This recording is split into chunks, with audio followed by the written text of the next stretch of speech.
Good morning, good afternoon, everyone. Welcome to another episode of First Canada Live, the show where we just try and keep everyone excited and energized about the FIRST community and all the good stuff that's happening. We tell stories, we talk about robots, we do pretty much everything. This is our 16th episode, our last episode of this run. It's a little bit sad, but forget about the sadness because we got a lot of good stuff going on today.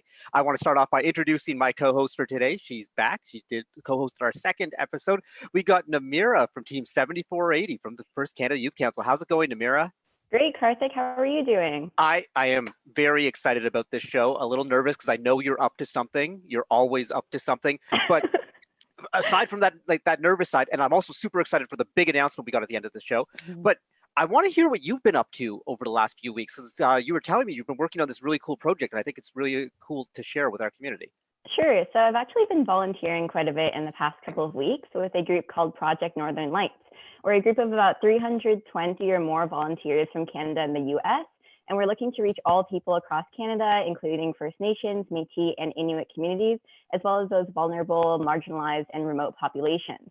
So in the past couple of weeks, we've been responding to requests from our online forum from hospitals and other health organizations, and we've been making and delivering a wide range of personal protective equipment or PPE products.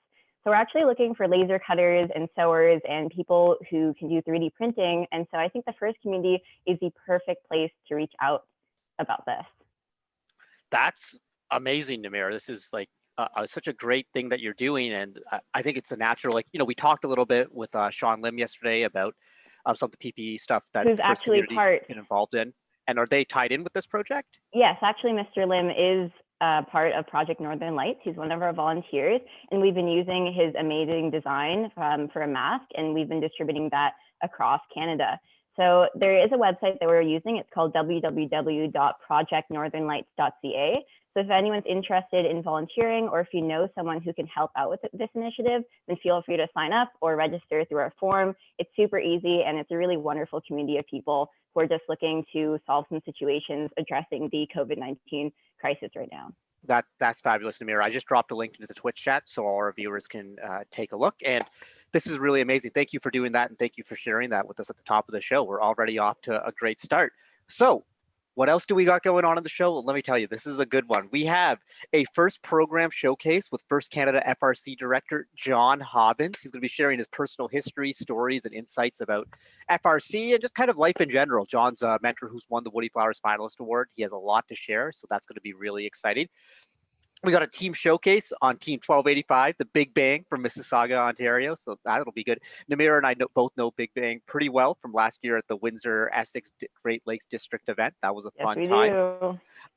We have a story time segment that I was excited about. Now I'm a little bit nervous because I hear there's some mysterious. Namirah, what's the segment? You just tell them. I'm not going to say. So today we're going to be interviewing, and maybe a little bit of embarrassing, our favorite MC in the world, Karthik Kanagasabapathy, and we're super excited for this segment. And I hope that all of our viewers are at least half as excited as I am, because I think it's hard to be as excited as I am right now.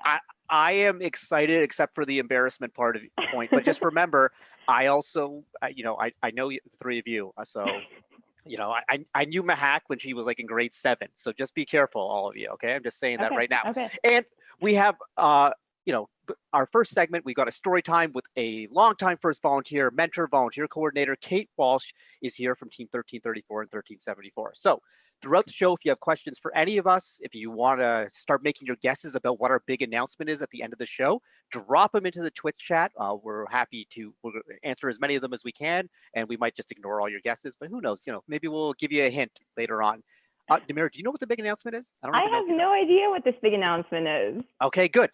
That's the way it should be. It's going to be a surprise. There's going to be surprises for all of us. So also remember, we're here to celebrate excellence and what's great about our FIRST community. So remember your gracious professionalism and your respect for everyone with all your comments in chat.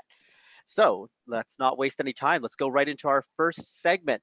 She is a FIRST alum, a FIRST Canada volunteer coordinator and event manager. She was my event manager at the Humber College District event. She's a mentor for teams 1334 and 1374. Kate Walsh is here today.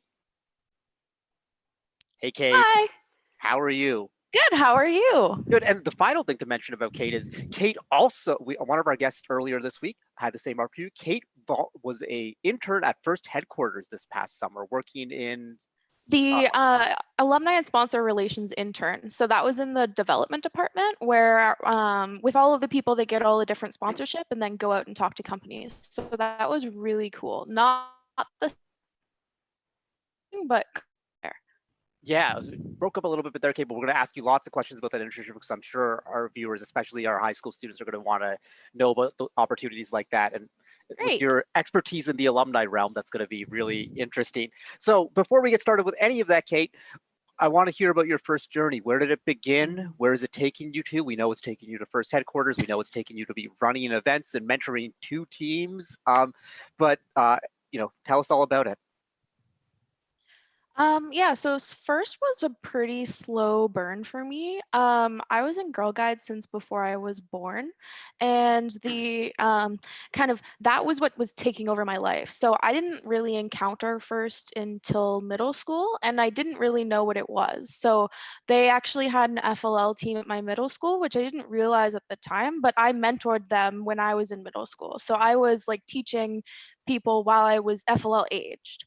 Then I went to high school and I was in French immersion. So I had a lot on my plate and I didn't actually join my first robotics competition team until grade 11. So what happened was there was the lead mentor and teacher at the time, still teacher, pulled me aside and was saying, hey, like, I think you'd be really good for this. You should join. And I was like, whoa, okay. So he was like, you're going, check it out, see how it goes. And then that's kind of it. That's how I got into everything.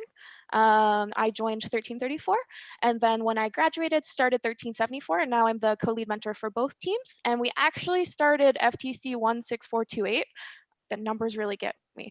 But the 5-digit numbers are a lot to handle. Right? But I'm the lead mentor for that team. And I was the volunteer coordinator for the FTC provincial championships this year as well. That is wow. That is a lot. That is, yeah. Oh my gosh.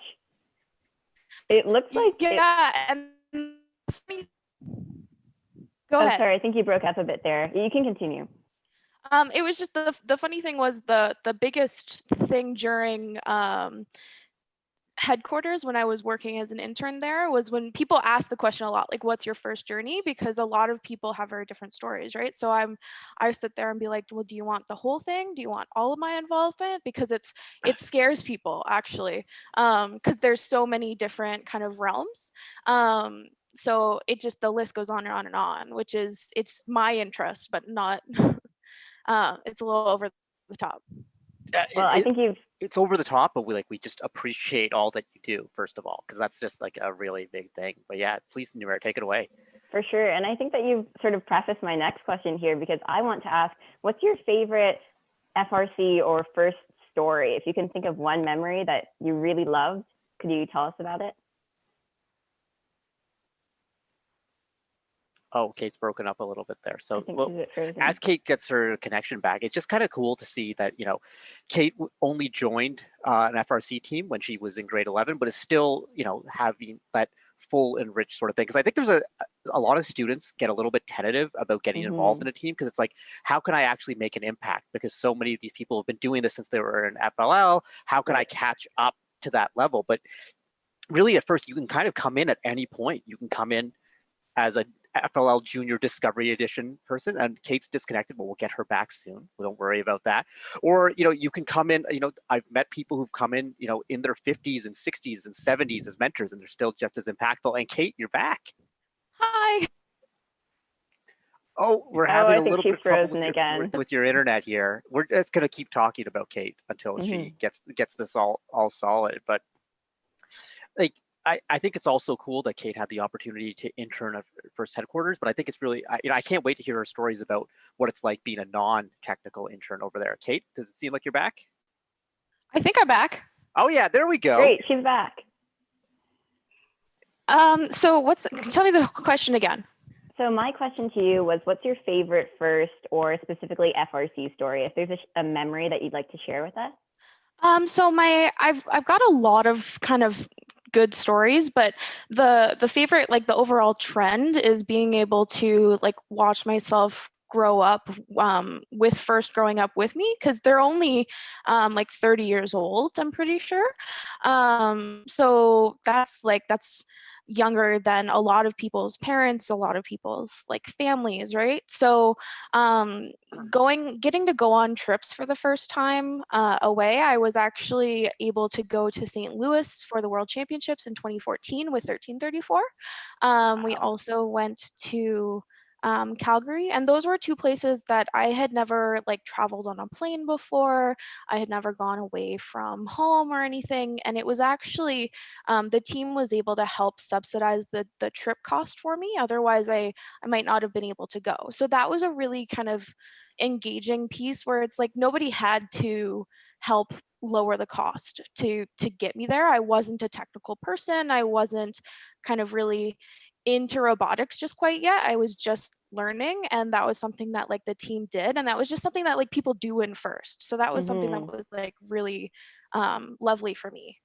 I think that really speaks volumes about how FIRST is really a family. It's not just a group of people who have some sort of extracurricular that they do, you know, outside of school or outside of their jobs, but it's really a really tight-knit community and family where you have a great support system. And I think that the funny thing is, I think Detroit 2018, the team didn't make it, but we organized for our grade 12s to go and just have a trip to go to Worlds. So that was something that was really engaging for them. And the thing that was interesting in that was that nobody knew I was going. I had canceled, so I was going to be too busy with school. And about 5 minutes after getting there, I just see this horde of our like students on the team, and they're like, "Katlin, hi, we missed you. Why are you here? And can you help because we lost our wallet?" So it was just the mentoring went across the border. That venue had 35,000 people in it at the time, and these like students that I mentor on the team like showed up, and they're like, "Hi, can you help me?" That's really, yeah, that's just one of those like cool feelings, just to feel like, I think all of us who you mentor and volunteer in this program, you know, we don't do it for any sort of recognition or anything like that. We do it because one, it's fun, and two, because it's the right thing to do. We just know the impact it's having. But when you get those little moments of recognition and those little thank yous, they mean so much more than anyone can actually realize. That's why I make a point, you know, just trying to thank as many people as possible at these events, because I just know there's like a little thank you from someone, just like like before you wrote the first time you were on the show, Namirah, you sent me one, and I was just like, oh, that just like made my week of social distancing. So like, yeah, it's just super cool. And I think, Kate, this kind of touches on it, but, you know, is there a moment, you know, other than the one that you guys kind of shared with us, that stands out as like your proudest moment through all of this? And I mean, you have so much to be proud of. Yeah. So it's kind of the same thing, not just a moment, but like an evolution. When I first think about that, a really good moment is, I mean, we kind of started 1374, and they're sister teams, so they operate out of the same school. They year it was a lot of from 1334 training 1374. So they've actually grown to have their own team culture. They're a 4-year-old team, and the first time that I was like super proud was that the team captain actually was one of the Dean's List finalists for Ontario. So one of 5 people, and I helped like coach her. It was like a 12-month process. So I helped write that essay, and I was like sobbing in the background, being like, "I'm so happy for you, like you did so well." So like that's really inspiring, because it was like something that we kind of bootstrapped and we weren't sure if it was going to work. Like ended up working really well and is really benefiting students, and like that's why I sit down and I like mentor and volunteer with people. That's, I think, yeah. Wow. I'm so inspired just listening to that. And I really love hearing mentors talking about how they have played this part in inspiring a student to continue their journey in FIRST as well. Something I'm also curious to hear about is, what did you do for school? So where did you go to school, and what did you study, and why exactly did you choose that specific program or school? Yep. So I just finished my Bachelor of Interaction Design at Sheridan College, and the cool thing about that was that it's a bachelor's degree in a college teaching atmosphere. So it was really hands-on, really tech and design oriented. And part of the reason why I went into it was one, I wouldn't have found it unless I had been involved in first. I was the media lead in grade 12, and it really opened me up to not all of the like technical and engineering points, but like also the other aspects of the first team. So like that was something that was important to me, was to challenge the concept of first is spitting out technical, very, very technical STEM opportunities. And that's an amazing point, but there's other aspects of STEM and other people in the industry that can help as well. So I wanted to be part of kind of shaping that future and paving the way for other people.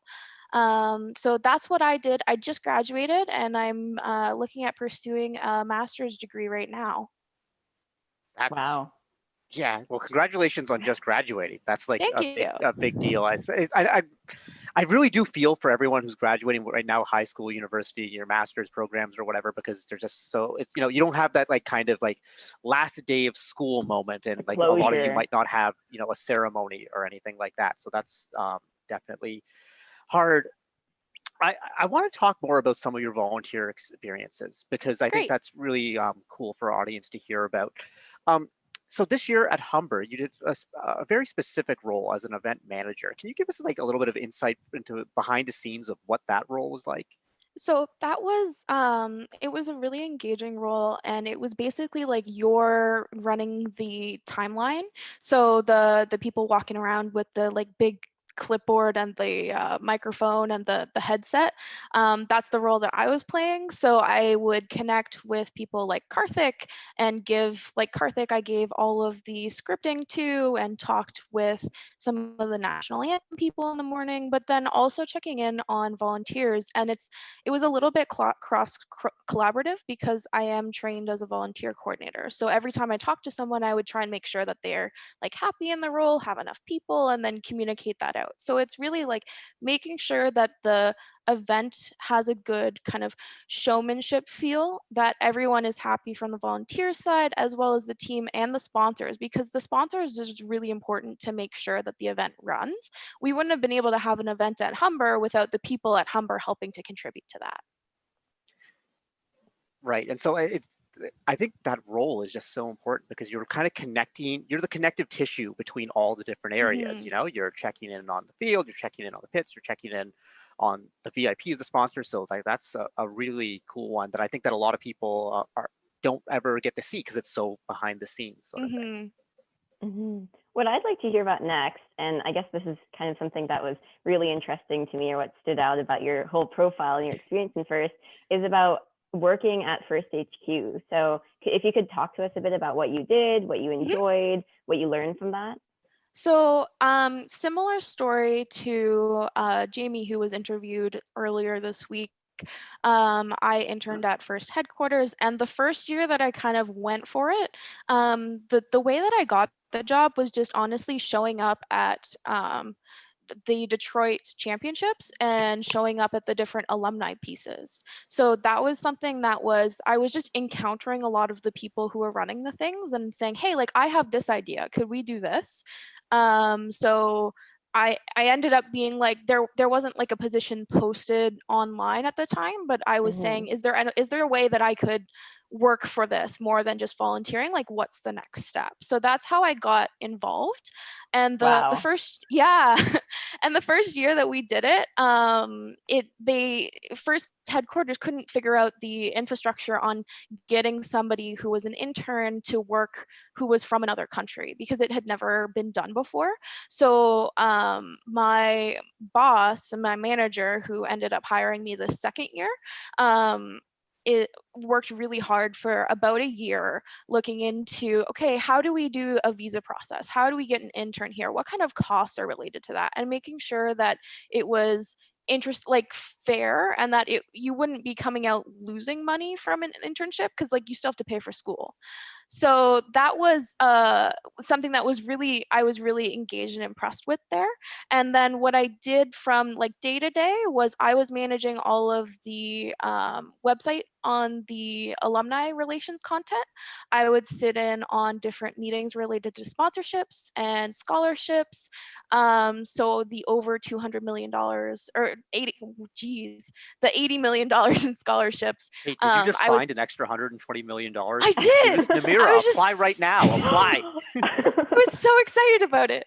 But yeah, I was sitting in on a lot of that. And the piece that I found was interesting that was different than kind of an engineering interns was that I would go to all of the sponsorship presentations and conferences. So things where you're interacting with executives from like Apple and from DECA, lots of different companies like that. I was in one-on-one meetings with them, kind of coordinating what does a sponsor want out of the program and how can First kind of work together with them to get there. So that's what a lot of the job I was doing there was. That's really exciting that you got to be a part of all that. And I think there's a really great message for our students in there. It's that, you know, sometimes the job that you want doesn't actually exist yet, but you can make it exist. And for realistically, for most jobs out there, there is no job posting. They're just waiting for the right person to come to seize the opportunity. So, you know, it's not always going to be as simple as you go on a website and then click apply. But one of the cool things about First is you meet so many people like Kate had the opportunity to do. And we have choices we can make when we're at events. Kate was at the World Championship and she could have been doing anything at the event. She could have just been dancing the Cotton Eye Joe, she could have done whatever, but she was taking time to network with people, sharing ideas that she had, what she's passionate about. We all have ideas, but it's what you do with them. And if you want to make something with them happen, get it on paper, share it with someone, be passionate about it, be energetic about it. And that's what's going to bring you opportunities like Kate had. So that's just such a cool success story that you were able to. Really great story. It definitely takes someone to be very brave as well, to just go up to someone else and talk about what you can do and be proud of your I guess your skills and your experiences, and to sort of pitch yourself to someone. I think that I really admire that. And that was a lot of what First is really good for students. Pitching yourself in something like a dean's list or a judge's interview is something that really preps you to just be fearless and talk about the stuff that you love and just like get it out there. Yeah, and also for every success story of, you know, someone like Kate talking about, you know, I went up to someone, I told them my ideas or whatever, they hired me. There's going to be a bunch of failures, and that's okay, you know, like, because it doesn't always work out perfectly, but you have to shoot your shot. You have to try. I remember one time I was at this fancy charity auction, and it turns out one of the assistant coaches for the Dallas Mavericks was there. And so someone introduced him to me, and they're like, oh yeah, this is Karthik. He's our numbers guy. He does all sorts of analytics stuff. So he started talking basketball analytics with me. And I said, you know, I love the NBA. I've, you know, done all this stuff. I'd love to work for the, like, I just shot my shot right there.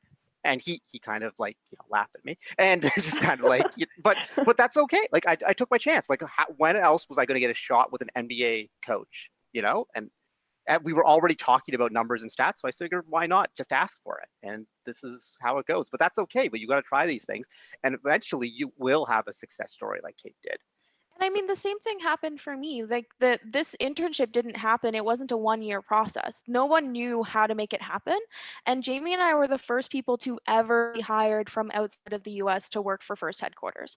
So like it doesn't necessarily, what you want isn't going to happen right away. Like shoot your shot, keep shooting. Yeah, that is, I mean, my next question for you was going to be, you know, what advice do you have for students? But I think that really ties into it. But we'll go to a different question that we have been asking a lot of our guests, but just kind of who's been your biggest source of inspiration through your journey? So I have two. In my kind of my first interview question that you guys were asking about, like how my first journey, Chuck Woods is the teacher that kind of sat me down and was like, okay, you're gonna do this, you're gonna be great, you can do it, join the team. And since that point, that was like 8 years ago, I'm now co-lead mentor with him. So it went from somebody saying, okay, you have to do this because this will be awesome for you, to I am like hand in hand. So that's the really great thing. And then the second person is just the manager that I had at First headquarters was really amazing and lovely for spending a year of her time working on making this happen. And who was your manager? Let's give her a little bit of Michelle recognition. Long. That's She's right. the apply person. Michelle is just great. She had this real passion for first, really insightful about how all things tie together, about the ED&I process, everything. Yeah, so she's good people, and so it's really cool that you were able to work with someone like it's having a good boss is just like the best feeling, because like your whole life just feels more relaxing, and you just kind of feel empowered and recharged every single day. We got some questions from the chat, and this is a really good one because we've been talking a lot about FTC over the 16 episodes we've had. We've been trying it in here, and you had the opportunity to mentor an FTC team this year. So what did you like about mentoring FTC this year, Kate? FTC I found a lot less stressful than FRC. The age group is just that in-between period between the FLL and the FRC. But I found that it was really engaging and taught us a lot, especially with the engineering notebook, and just going through a branding process again, because that's part of what I do for a living is work on like branding and communication and pieces. So working with the students on that, learning all of the new pieces of FTC, and then trying to like apply it, because everyone in Ontario was a rookie. Got it. I have, I think, one last question for you, and this is a bit more about your volunteer experiences. Could you tell us a bit about your favorite moment volunteering with First? I can't think of any one moment. Always a hard I think question. Yeah, I don't have one moment because I've done so much, but I've really enjoyed exploring the different roles that you can play and kind of cross-training between roles, because I find it really, really interesting. Yeah. All right, so you're a volunteer coordinator, and like you said, you've done a bunch of different roles. Give your pitch to everyone in the audience as to why they should volunteer. Oh, because it's awesome. So not only do you get like cool swag, so I judged for FLL and they gave me this shirt, and that was really cool, and a bunch of notebooks. But you get to interact with the people who are the next generation. For me, I just graduated university, so I'm pretty close to the age group, and it's interesting to see like what are all of the new people doing, and just inspiring each other. But then past that, I have so many great friends who are also like my age, my background, and like we hang out all of the time, like both in First and outside of First. So it's like a great network for whatever you want it to be.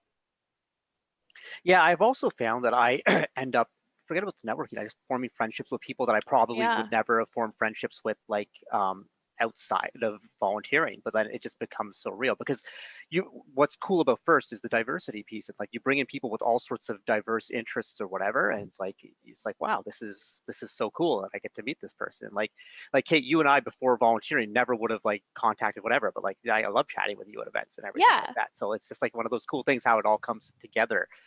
We have like a little bit of time left. I want to know, do you have any questions for Namirah? Oh yeah. Okay, I keep running into you. What's your favorite part so far about being on the youth council? Because you've done so many things.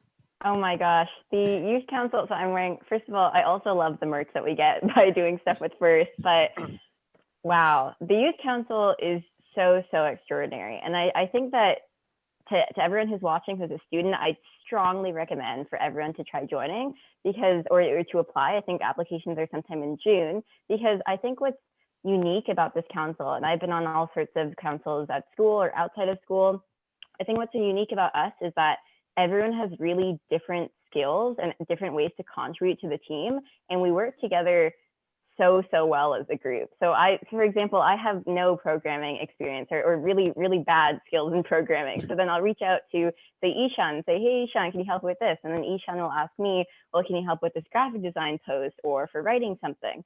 So I think my favorite part of working with the youth council is working with the members, but also receiving the amazing support that we get from our admins. So whether it's Kim Cooper or Karthik or Annika Pines, they're all so supportive of everything that we do. And we have some pretty crazy ideas sometimes, but they always sort of find a way for it to work. And so sometimes I'll message Karthik and go, well, I was thinking about this, it's kind of odd and crazy. And then Karthik will go, oh, I think that's a great idea. And he'll lead me to trying to make this into an initiative and trying to make this into a reality. So I think that's been really inspiring for all of us on the youth council to have that experience and to also work together in trying to solve problems and make up new initiatives that will contribute to the community in a positive way. That's so cool. That's amazing. Kate, thank you so much for being on the show. Thank you for being a mentor. Thank you for being a volunteer and everything that you do. I can't wait till we get back to having events and whatever, and we can work together again. But before we get to our next segment, which is going to be a really good one, let's take a look at this video from one of our sponsors.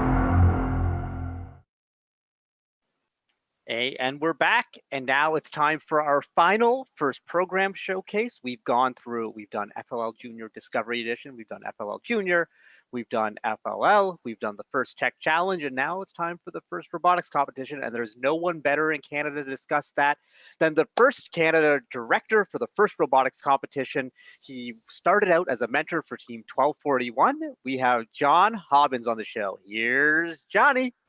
Hey, Karthik, thank you so much. I want to start out by commenting on the incredible job that you, the Youth Council, the presenters, and all the people behind the scenes that have done such a great job, the first staff on creating these live segments. They're just fantastic. And what a great way to bring the community back into first and to keep everybody active.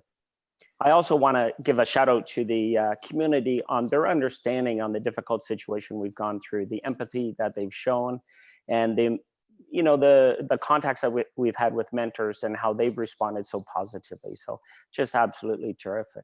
Well, and John, we need to thank you, because behind the scenes, you were dealing with these cascading events of cancellations, and I can just kind of picture you probably with like 3 cell phones in your hands, trying to, communicate with first headquarters, communicate with all our venues, and communicating with our teams, and everything you did. Just, you're always so cool and calm and collected at these events, even though there's so much going on. It's something that I really admire. Yeah, thanks for that. It really was a challenge when the first 3 events were going on, and we had the school boards calling, not sure if they were going to let their teams go and all of that, but we let them know that we had to do everything to make sure the students had the opportunity. So it was really quite a tumultuous 3 weeks, I guess. All right, John. So tell us what you're here to talk about.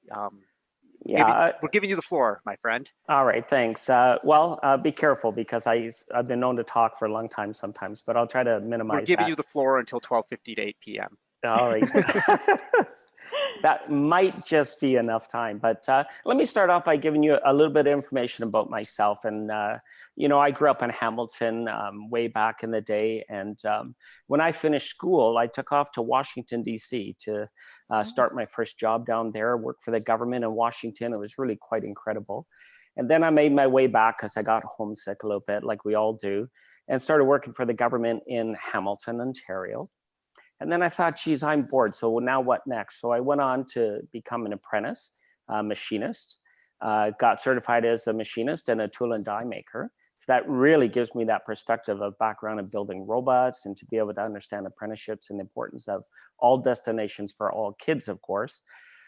And then I got bored again. So then I decided to go to Teachers College and at Western, and become a teacher, and also teach apprenticeship programs at nighttime in the college system while I was vying for a job in the educational system with Peel District School Board.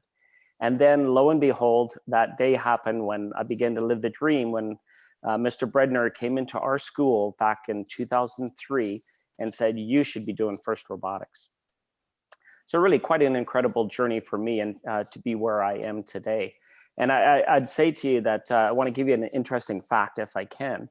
I actually started in first back in 1997, 98. So that would give me, oh my goodness, 22 and a half years experience in first.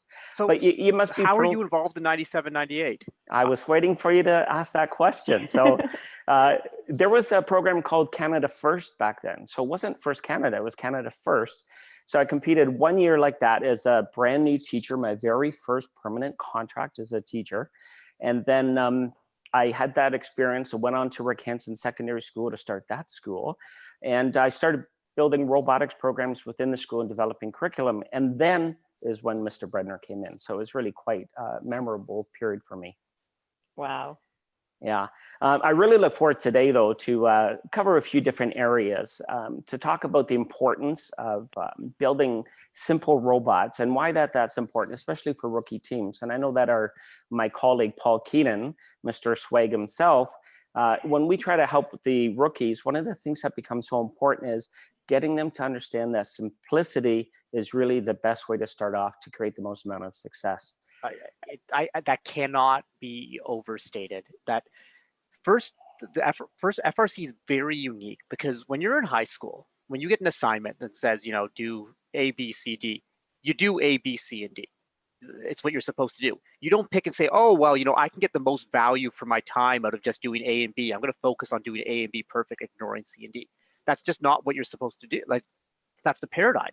But with an FRC game, there's tasks, A, B, C, D, E, F. And the best teams don't even do all of them. The best teams are the ones that pick probably 4 of them and excel at them. Well, if you're a rookie, it's just pick 1 or 2. And if you excel at those, you're going to be way, way, way better than a team that tries to do 4, but it ends up being mediocre at them. So. Yeah, and the difficult piece, of course, being a human, we struggle sometimes with separating logic from emotion. The emotion drives us to build the world's best robot when we don't really have the time or understand the process that's behind that. But so I'm going to show you some examples of that. And I'm also going to want to cover with you a little bit of the positive successes of being a winner on the world stage, and then what it takes to actually get there, because it's not as easy as people think. And the idea of for every time that you believe you're in a position to be very successful, you're going to win. And then suddenly somebody strategizes through collaborative problem solving to come up with a way to defend against you. So the world's best defensive moves and what that would look like. But mostly I want to celebrate with everybody today the success on the world stage for the Canadian teams. So let's go to video number 1 and have a look at this video here. And Karthik, go ahead and comment. In Namirah also during the video. We're going to just play it without any sound and have a look just to see the simplicity of this robot. So notice the balls falling from the ceiling, and then the balls had to be put into that corral where they're all in the middle of the field there. But it's so difficult to build a robot that would do this challenge. And I know that Karthik's team, for example, 1114, built a stunning robot that year in their second year. But for my team in my first year as a rookie, we just thought, wow, what if we could just build a robot that did one of the key aspects? And then we caught the balls, shot the balls in, and we were able to put that yellow ball on top, which was really a doubling ball.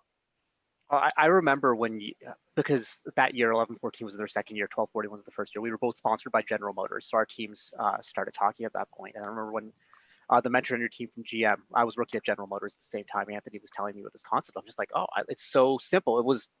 They didn't have an active ball intake at all. It was just completely passive. The balls would be released from this place on the field at 45 seconds into the match, and they would just catch them all and then deliver them to the human player who then could shoot them in. It was just like very, very basic. So the only active functionality this robot had was opening their net just so they could be a little bit bigger, and then a big ball grabber. Absolutely.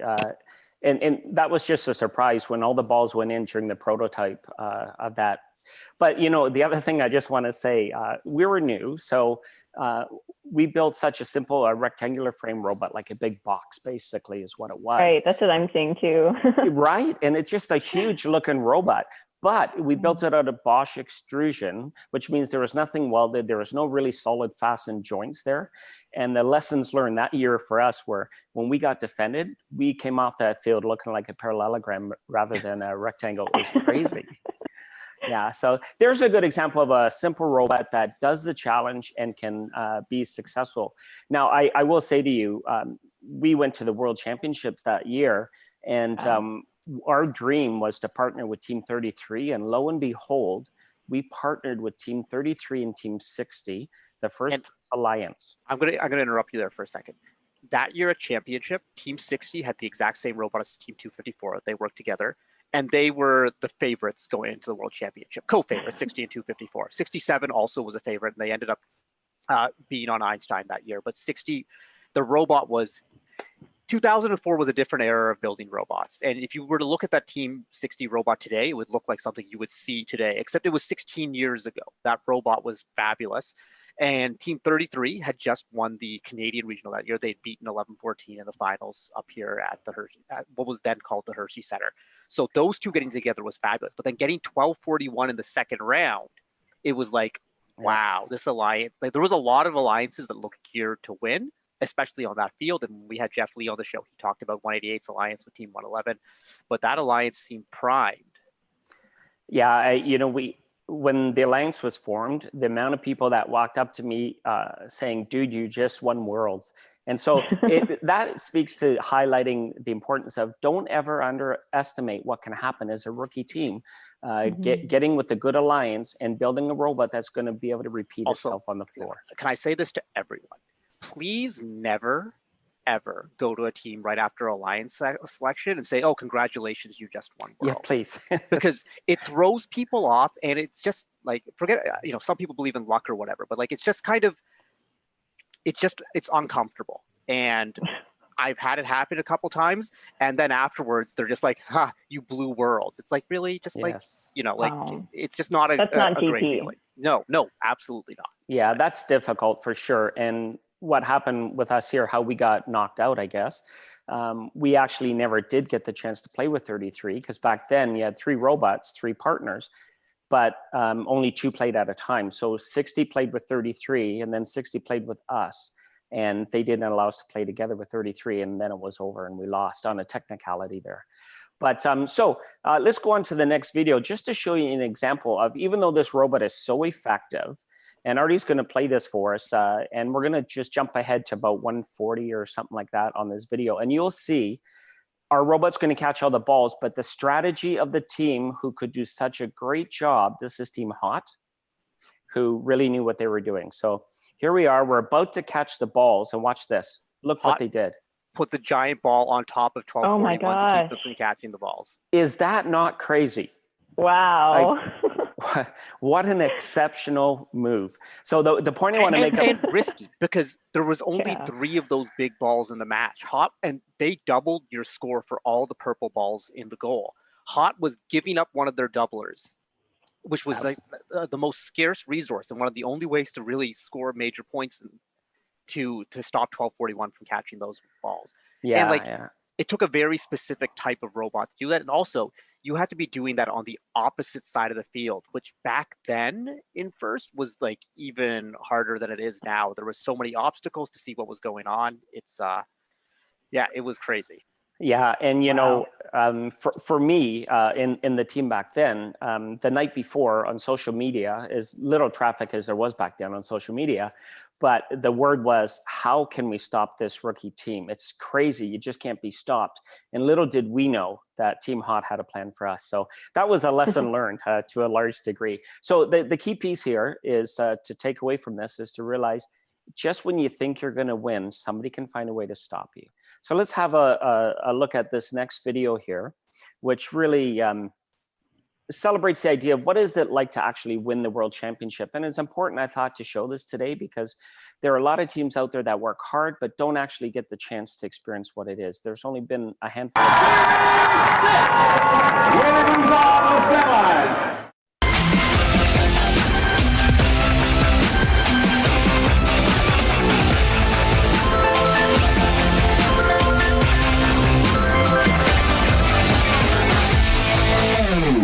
That was such a good game.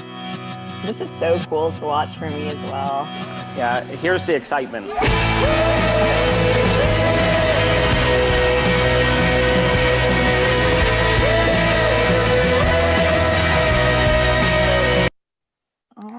Now, just to say about that, you know, and that was a 6'10" and 1241 in the Texas team from 1477 from Texas. But we've had a lot of success on the world stage with Canadian teams. And when you look at team, I believe it, Karthik's 295 that actually won back in 2004. We have 1114's tremendous success. It was 296 who won in 2006. 296, yeah. 1114, 2708, 2056, tying to win the world championship and then losing on a tiebreaker. And then 4 straight years they've been eliminated on tiebreakers of championship. Just unbelievable. And then 1310 last year, oh so close. So kudos to the great work by all of our teams. And let's not forget the near chairman's win at the World Championships last year for Team 5672 from Manitoulin Island. Just incredible. All right, let's have a look at this next video. Is one of what I might say is one of the best moments in First for First Canada. Oh, I might cry.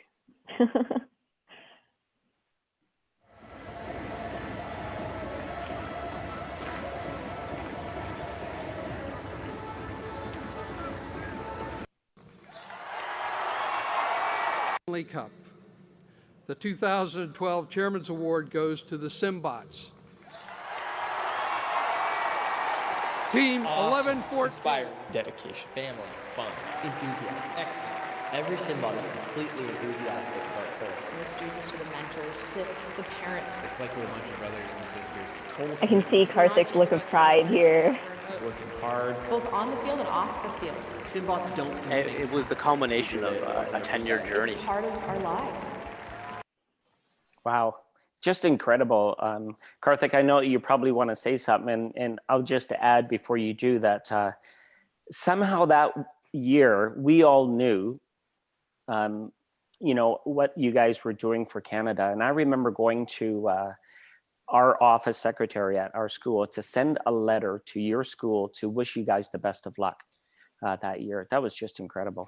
The outpouring of support from the community in Canada before we even got to Worlds, we had a binder of letters from teams that unsolicited were just, you know, flat out saying like this, we were here because of 1114. It was just absolutely amazing. And the way things that culminated at that championship, having an all Canadian alliance that went to Einstein together. And I'll never forget at the first championship in St. Louis in the US, as this Canadian team wins their division, hearing the chants from the crowd of Canada. Yeah. And I see the Canadian teams have all come together, but there's also just American teams that are chanting it too. It was just like this, this feeling. I get the goosebumps, and then that moment of getting into the Hall of Fame, like there's just, with the robot, it's all like a 1 year. It's not like a 1 year journey because it obviously you've been building it over time. But with the Hall of Fame, it's just like this thing that's been going for so long, and it was.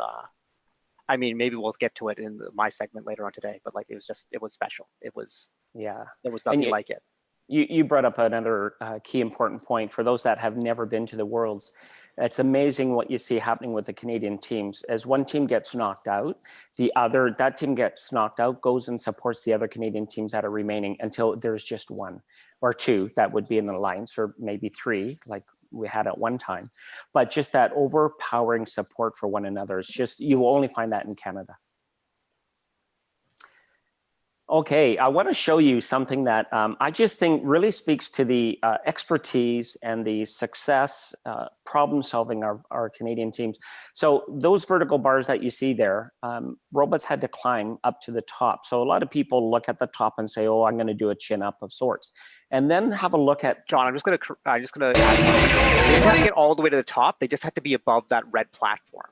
Yeah, and so what I was saying is the way people look at it is they might have thought you had to go to the top to hold on, but we had our two Canadian teams that were just stellar at the way they climb. Watch this 1114 robot here. That is crazy. Wow. I was not expecting that. Well, I remember when one of our mentors suggested that we try climbing that way. I'm like, I think that breaks physics. Like, I don't think that works. Like, why aren't we going to slide down? And then we prototyped and everything's like, oh, you can actually do that. Like, I remember, like, as a human, I was like, I can't do this as a human. Like, let me just try and grab on and like pull, but like, yeah. But then on the other hand, 2056's approach was so unique. And then you see Where's Waldo, which another Ontario team, like 3 different approaches to solve a very hard problem in 3 different ways that were all effective, which is just kind of like the beauty of FIRST right there.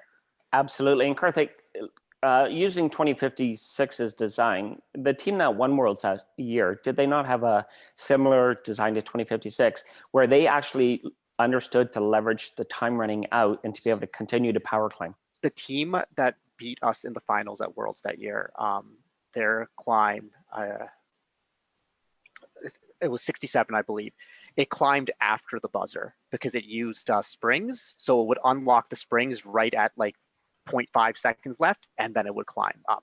And so we actually were ahead of them when the match ended, but then they got the climb to finish it off. So it's, yeah, it was, yeah, chat just confirmed it was Team 67 like that. So very similar climb to our goal on 11-14 was to make the climb as fast as possible that year. But Team 67 was so smart, they extended the match, you know, because remember, like if you can't necessarily solve the problem one way, why not change the problem? And that's a very unique approach. Yeah, absolutely incredible. And just before we go on to the next video, which I believe highlights the absolute best achievement of a mechanical challenge that I have ever seen. And it really speaks to when you're designing, when you get that game release and you problem solve and you all work together and you try to solve or design these solutions to the challenge. And you know, you look at, do you do every aspect of the game and how do you approach those aspects? And what I learned back then was, could we ever do the toughest challenge that I've ever seen in FIRST? And I want to show you what that is now. And this Canadian team did it in spades. Let's watch this. It's absolutely incredible. So this is Waterloo 2013. Yeah, so we're going to zoom ahead there. Now, for everybody watching, make sure you look at the blue robot top of the screen. Watch what it does here to that pyramid. Now, watch this. Crazy. Oh my gosh. And you were only allowed to be in contact with one level at a time. So that's why it didn't just do it all at once. It had to go section by section by section. Oh and my then gosh. the Frisbee's in the top.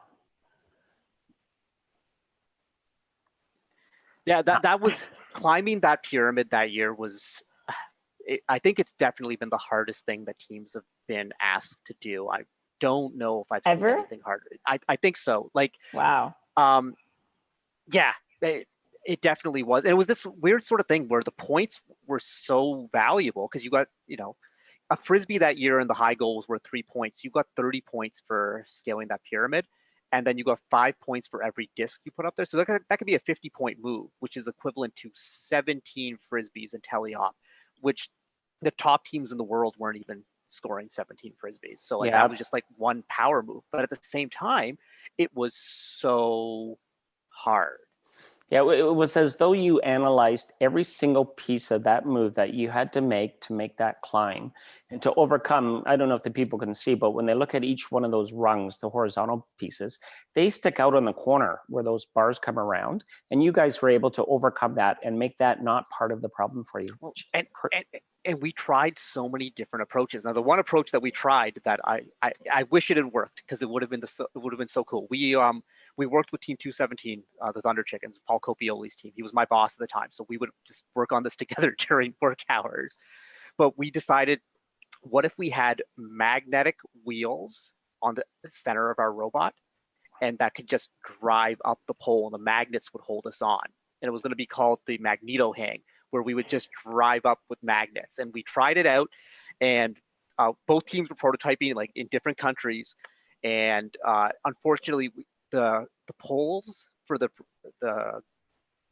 structure that year, the pyramid, weren't solid steel, they were hollow. And because of that, magnetic saturation would come into play. So we were only going to be able to do it if our robot weighed less than 90 pounds with bumpers, which was just too much of a sacrifice to make. But the magnets we bought that year were so crazy that 217, I was like, hey, Paul, how's your prototyping going? He's like, well, our magnets got stuck together. I'm like, okay, so he's like, well, we can't take them apart because they were so strong. Yeah. Boy, and you speaking of magnets reminds me of 2011 with the mini bot, right? Trying to get that mini bot going up that vertical 2-inch diameter steel pole. It was just crazy.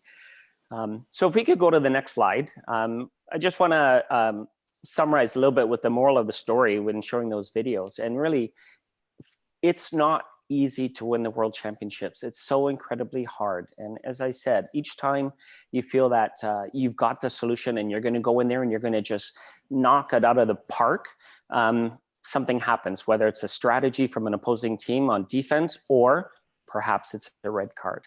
I've seen my share of red cards for Ontario teams. You look at 2011, 2016. Again, just when you think you're about to win. But I really want to bring up another point about what we do in FIRST is really more than the robot. It's beyond the robot. So the idea of what it is that you do with your team, how you contribute, what's the depth and breadth that your team has besides the robot. And if you look at somebody like Katlin, that we just interviewed at the beginning here of the segment before me, the wealth of experience and the depth of breadth that she's brought to the game is really just incredible. As a takeaway, and I don't want to take any questions away from Karthik and Namirah, they may ask me these kinds of things, but what's my takeaway from FIRST? Well, there's a few of them. Really the idea of student growth. When I watch a student come into FIRST and then when they leave FIRST, going from an introvert to an extrovert, going from a shy person to a very well outspoken person, being able to have the maturity to interact with other people, being able to collaboratively problem solve, and the list goes on and on. So that whole idea of what it's like for those students and the growth that I see with them. Then there's something that I call the FIRST life cycle. Once you get involved in FIRST, kind of like drinking the Kool-Aid, if so to speak, but then, they go through the experience, they become alumni. And then the alumni come back and they help their team and they mentor their team. And then sometimes you'll get a alumni that comes back with their children because they've been around for quite a while. And now they're bringing their children into FLL, junior FLL, and FLL and FTC. So just absolutely incredible. This whole idea of equity, diversity, and inclusion, I've got to say this is probably the most important piece that really sort of drives my passion. And I see the work that we've done at FIRST Canada and being able to ensure that everybody has an opportunity, everybody's included. And I can tell you straight up, every single thing we proposed at doing, it has to go through the EDI lens first. So it's just so absolutely incredible. And any questions from you guys, or do you want me to go on to my dream? John, there's one question from one of your alums actually in the chat that I thought is from Vivian. She wants to know, Mr. Hobbins, what is one valuable thing you learned while mentoring 1241, and how did you translate it over to your current role as the director of FRC for Canada? Well, I would say that two pieces to that. One is that when I started going through the process, and as a teacher, teachers will say, well, I want to see when my students graduate and they get into their own lives and they come back and they talk to you and you see the growth and the success of that person. So in FRC and with 1241, watching the kids go through the program and then come back and them mentoring other kids and being able to say the things that you were trying to teach those mentors. And to see that maturity and the understanding where they're really doing everything they can to build the best humans possible, I guess you could say it that way. But then the other piece is I always ask teams now, so what I used from that experience back then, I talked to a new team and I was just at the last tournament, Humber, and geez, I'm trying to remember the team. It was the team of all girls, the dream team from Windsor area.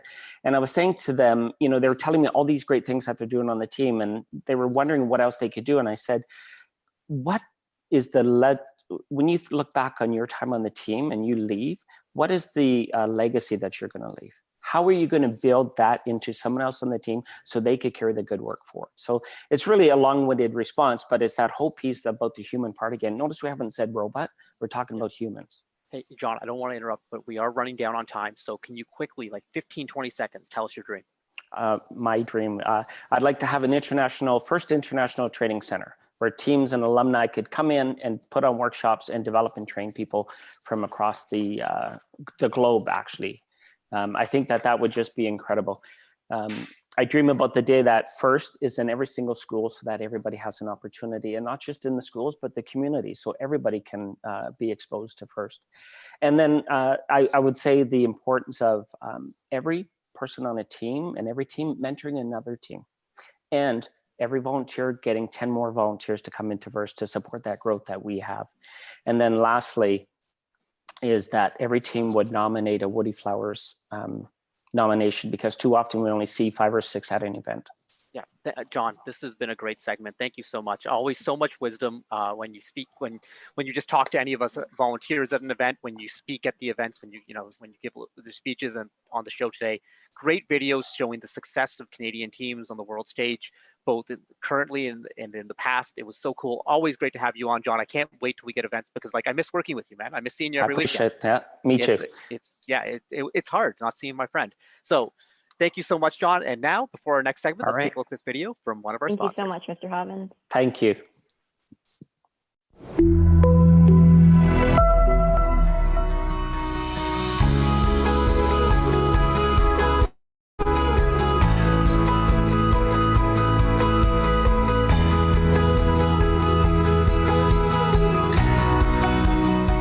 What I value most about Lakeside and Lakeside's culture is the extracurricular activity or involvement that Lakeside has with organizations such as FIRST. Having a partnership with FIRST is really important to me because I part-time teach kids robotics, and I am an advocate for women in STEM and women in engineering, and kind of overcoming that, stigma or that appearance of what people in certain fields look like. And so the fact that Lakeside has an alliance with FIRST Robotics shows that it aligns their values with my values, and that's really important to me.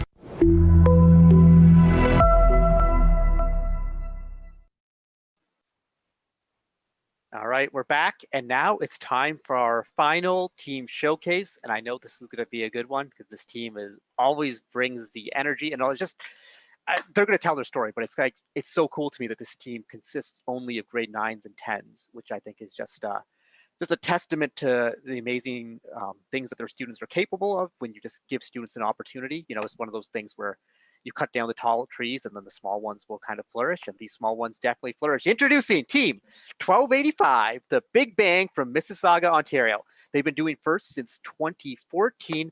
Winners of 5 blue banners, including the 2019 Windsor-Essex Great Lakes District Event Championship. So let's welcome to the stage. We've got Nush, we've got Nevin, and we got their mentor, Omkar. Woohoo! Hi. Hey, everyone. Hello. Hey, Omkar. How's it going, buddy? It's going great. How are you? I'm doing well. We're excited to learn more about Big Bang. I loved your robot this year at Humber. I know it was the best robot that Bang has ever made. It was really impressive to see how well you did and all that. And I'm excited to hear all the details. Yeah, thanks. I think we put a lot of hard work into our robot, and we really liked it this year. Yeah. So yeah, we're Team 1285, the Big Bang. So I'm Nush, I'm in grade 10, and I do design and mechanical. During competitions, I'm in PIDS. Hi, I'm Nevin. I'm in grade 9. This is my first year on the team. This year I did a lot of mechanical, and I'm also the driver for 1285. Hello, my name's Omkar. I'm an alumni to the program, a design and manufacturing mentor, and during the competitions, I'm the drive coach. Hey, Omkar, before you were a drive coach, when you were a student in the program, you were a driver, right? Yeah. What years did you drive for 1241? From 2017 to 2019. So you've been on the carpet on Einstein. You've been to the big show. Yeah, twice. Times. Look at that. I'm not letting anyone get away with modesty on this show. No, that's what we're here for. We're hype people for all the greatness that's happening in Canada, and you're part of that, Omkar. So thank you. Okay, Rick Hansen Robotics. At Rick Hansen, we have 2 teams: 1241, 36, which has grade 11 and 12 students, and 1285, the Big Bang, which has grade 9 students. And I think it's so great that we have 2 teams because the grade 9 and 10s coming into FRC, they learn so much. Like if they were just on a varsity team with all 4 grades, they wouldn't get much of an opportunity to contribute to the team. But because we just have a team with grade 9s and 10s, it's so great that they can contribute a lot. Like a personal story is that this year I got to contribute a lot to prototyping and helping out. And I'm so thankful for that. Yeah, so this is our build season schedule. So for the first 2 days after kickoff, our team likes to make all the major decisions that we need to. So for example, what archetype of robot we want to make. So a tall bot versus a short bot, and our needs and wants. So what we need to do So for example, a drive is usually a need on our team and what we want to do. So for example, this year we wanted to climb, this year we wanted a ground pickup, but it wasn't as big of a priority as, for example, the climb. Then the next week and a half or so are used for prototyping and starting on design. So in this period, we like to just make wooden prototypes of every subsystem and just to see what works and what doesn't. Then the next week is full on CAD, and we CAD out every subsystem. We like to start machining because during week 3, because we have a shop in-house, so we can manufacture pretty much all of our parts in-house. Then we like to finish assembly by week 5 so that controls can have a week or so with electrical and programming.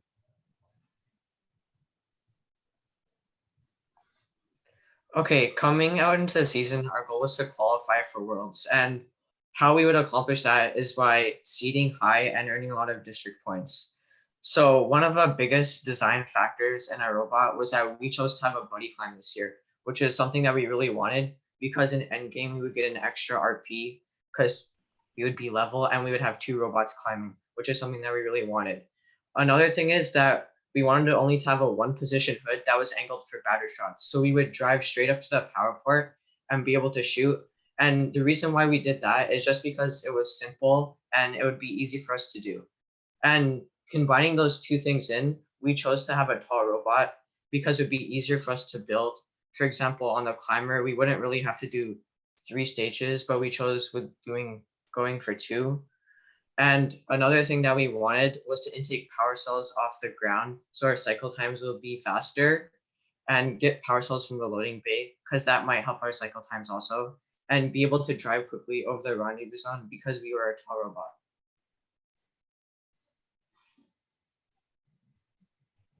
Okay, our prototypes. The main thing that we prototyped this year was our buddy climb because we really wanted to work on our robot and because it was such a key piece. And also our shooter and intake because we needed them to work. So for our climb, we modified our 2018 robot. First, we started off with designing a latching mechanism that would extend 12 inches out of frame perimeter and almost hook onto another team's bumper. But I think after day 2 of the build season, there's a clarification of the rules. So we chose to do a Velcro grabber because we thought that would be a lot easier and simpler to design. For our intake, we initially were going to do a Mecanum style intake, but we found that the balls were compressing easily and they kind of jammed our intake. So we decided with going for a long roller intake, and because we had a long roller intake, the balls could come in at any place of our robot. So we couldn't have a single stream hopper. We had to have a hopper that funneled the balls into our conveyor. And when testing our shooter, we tested pinch, flywheel velocity, and hood angle. So this is our 2020 robot, Everly. So a basic overview is that we have a 1-position hood angled for batter shots because we like to shoot up right against the power port. We have a buddy climb and a ground intake and a 5-ball hopper. We weighed about 121.8 pounds. And yeah, this is one of the best robots I believe we've made. I love the color. Yeah, that's one thing. So this is our drive. So its dimensions are 32 by 26 inches. It's a West Coast style drivetrain with 6 6-inch traction wheels with a 90 thou drop center. Our top speed is 13.5 feet per second, and it weighs 39 pounds with the electrical. So a main feature of our robot this year was the big PTO gearboxes. So these gearboxes were powered by 2 Falcon 500s, and they were custom. And basically what a PTO is, it stands for power takeoff. What it does is it transfers power from one subsystem to another. So in our case, this year, it transferred power from our drive to our climber. So how it works is in the middle shaft, there are two gears. Either one can be engaged because there are ball bearings inside. So those ball bearings change their position depending on the position of the pancake cylinder, which you might be able to see at the back. So when one gear is activated, for example, for the drive, the other gear is free spinning. So our climber is free spinning. And during endgame, we would switch the position of the ball bearings inside of the shaft, and that would engage the second gear, which was our climber. No, sorry to interrupt. So you only did it with two stages. You didn't have a neutral gear? Yeah, we just did it with 2 stages. Okay, so that means that you would have to lock out the drive to be able to hang. Exactly. Okay. So we decided to do a PTO this year because we looked at our robot, it being tall and having a buddy climb as well as a separate climb subsystem. And we saw that it would be heavy. So a PTO would be much, much lighter because it cuts out the need for a second gearbox. Another thing, PDP slots are pretty important on our team. They're a valuable commodity. And because of that, we decided to do that because instead of having 4 or 3 motors per side of our robot, we would have two for each gearbox. The PTO is a great way to steal back PDP slots. It's not necessarily the simplest thing to do, and there's like a lot. It can be very finicky, especially if you try and add in like a neutral stage. I know 1114's done them a couple times. I know Theory's done them before as well. But I really liked how compact this gearbox ended up being, despite having the PTO in there. And I think it's really interesting that you have gears. Normally, when people do drive gearboxes now, it's kind of like, let me get my hands out here. It's like motor, gears, wheel. But you have motor, gears in line with the motor, more gears, wheel. I think that's a really neat way to package it such that it doesn't end up becoming like super wide. So that was really cool. Thank you. Okay, our climb. This year, our climb was a big thing because we were doing a buddy climb. So we have a 2-stage telescopic climber, and bearings guide the inner extrusion upwards, and it extends using constant force springs. And how we winch in is powered by the PTO gearbox. So off the sprocket of the PTO gearbox, there's a chain running to the climber winch, and that helps us climb up. Another cool thing about our robot is, if you can see like in the bottom right corner of the picture, there's a blue tube, and that helps us to stop swinging when we're buddy climbing because there's a lot of weight forward. So how that works is there's a couple unlatching plates that we have that hold us up while we're climbing. Those have a plastic standoff on top, and that prevents the bar from coming up because the bar is tensioned and it has no way to pivot downwards. But when we unlatch those, that can just pivot up. And the rope that we used was Amsteel gray 3/16 inch rope. And just a side. Is there a reason you didn't use the blue version of the Amsteel? No, I think so. With our rope, originally, so we changed it 3 times, and like we had a lot of problems because it snapped a lot with the first rope, and I think it was only like it turned out to be kite rope. Like we thought we were buying Dyneema cord rope, but it turned out to be pretty bad. Then we changed to some orange rope, but we still found some problems with that. So we went with a pretty thick rope, and we had no problems with that. I'll take a look. I'm pretty sure I have a link to Amsteel and like pretty much every color in this color spectrum. I'm trying to find red Amsteel from a few years ago, so I'll send that over to one of your mentors. Of course, you have that, Karthik. It's a coloring and brand. I mean, there was a time when 1114's robots all used to be red, and it was a good time. Okay, our buddy climb, another important part of our robot. So to buddy climb this year, we used a Velcro grabber, and it was 19 inches long, and that had the hard side of Velcro attached to it, and we would spin that, and then we would cheesecake off another our teammate's robot. So during a comp, we would go to their pits and kind of contribute with them and see where a good place to put Velcro and ratchet straps would be. And we tied the ratchet straps down to the other robot's chassis so it'd be secure. On our Velcro grabber, we have a ratchet wrench which prevents backdrive. And at the end of a match, we can simply take that off, so it's easy to get the other robot off. And the whole Velcro grabber is powered by a single Neo with a 10.71 to 1 gear ratio. Another cool thing about our buddy climb is we have forks, and it's really cool because we don't have a mechanism to actually release them. So if you can see in the top right corner, we have a 3D printed part. So how that works is our forks drop into them, and the cutout for the forks is facing upwards. And at endgame, we would spin that downwards, and the forks would just drop down, which is pretty cool. So I have one more question about the buddy climb. It's less about the actual implementation and more about the strategy behind it. And how much time would you spend prepping with teams to try and get them ready so they could, first of all, that you have to do the cheesecake portion of it. And then secondly, there's got to be some sort of practice so they know where to drive to. Did you have a process for that? So yeah, in competition, we would go to the another team's pits and kind of discuss with them and kind of find out what we should do to climb. So also in our pits, we had a climbing bar which we could practice on. So once our mentors and some students attached Velcro and ratchet straps for their team's robot, we would go just before the match and practice climbing, I think once, and we would just reattach the Velcro and everything so we could execute it properly in a match. How long do you think it was taking to attach the cheesecake onto your partner robot?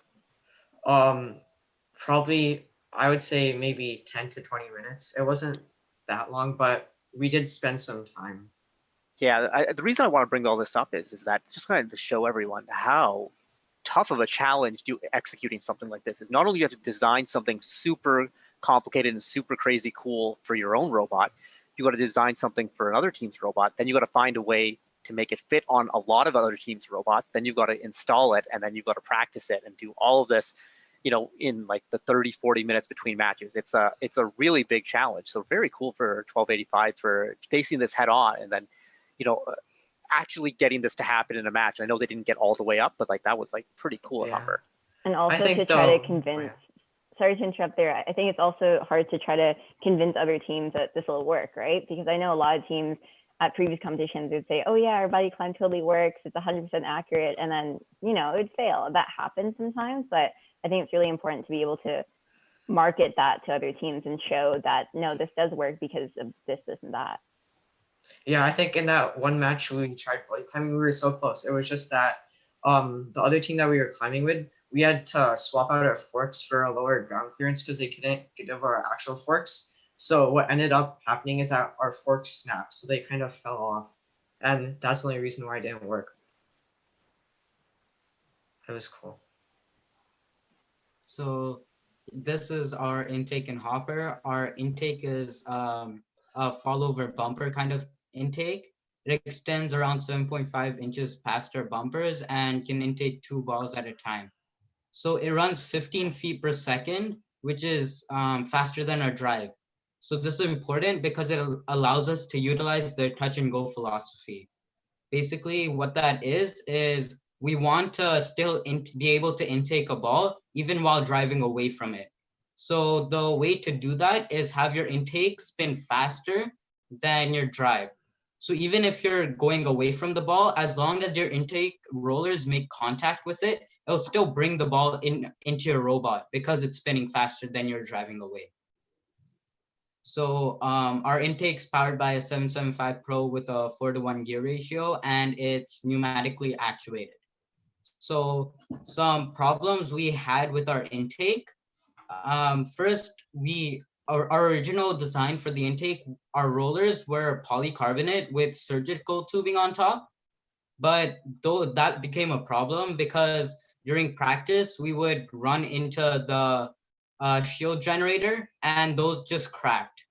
And it was really hard to duplicate those rollers.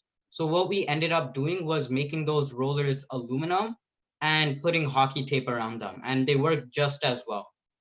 Then another thing we did was we added a big aluminum bar in front of our rollers. So if we did hit the shield generator, the aluminum bar would take the hit instead of our rollers, which we needed to intake.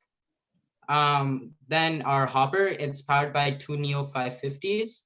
So there are two controls for it. One was where both of the sides spin the same way.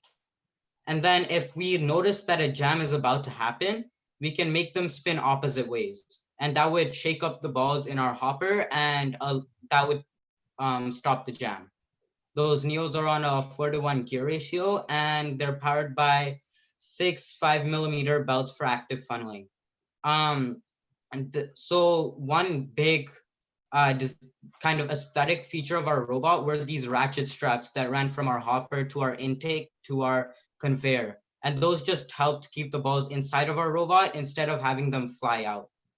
And in the middle of our hopper, there was a removable ramp, so we could easily access our electrical. It would just come up with Velcro.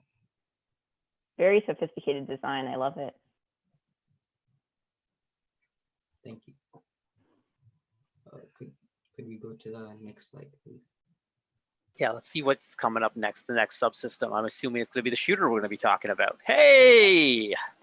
So our shooter is powered by two Falcons at a 1:1 gear ratio. It's since we're a tall boy, we decided to make it tall, and it was 29.3 inches tall off the ground.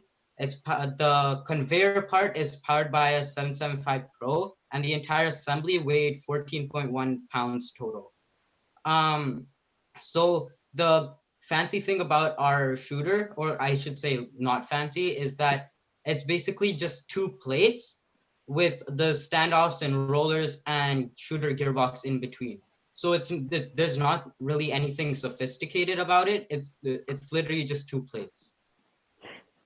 A question we got from chat from someone you might know, Shazzy_R.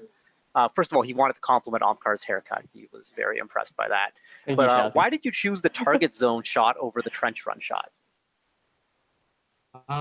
We looked at the strategy, and we decided that a lot of robots would try and choose the trench shot because that was a safe zone, and it seemed it was kind of a more tactical, because if another robot were to come and hit you, it would be more penalty points, I believe, if you were in the trench than if you were at the power port. So we decided to do power port because we saw that many teams would do the trench. So just to kind of switch things up, and it would allow 2 cycles at the same time.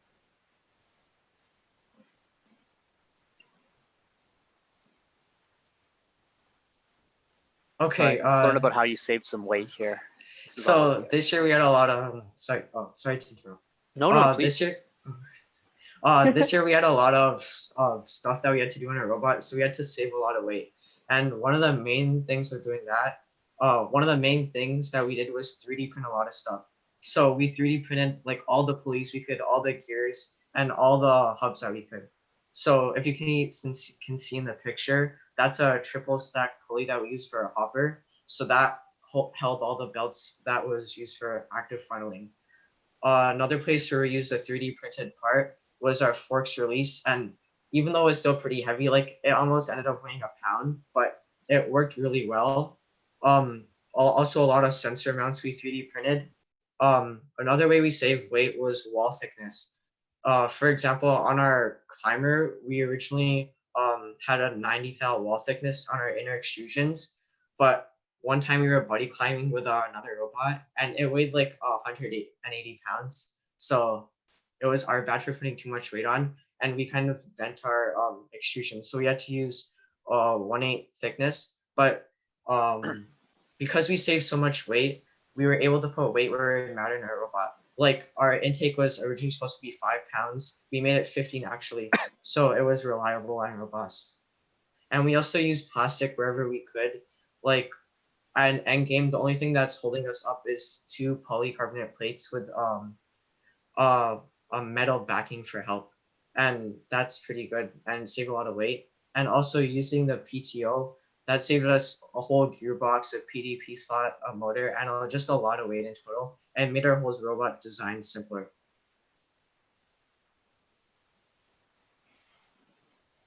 Well, that's a fantastic robot right there. So one question I have, and I always have this question for teams who take unique design approaches, and the Buddy Climb is definitely unique this year. Very few teams made that approach. And obviously you didn't get a full season to see it all through, to see kind of where it all finished off. But would you change anything with your design if given the opportunity? Actually, sorry, Rich, do you want? No, you can do it.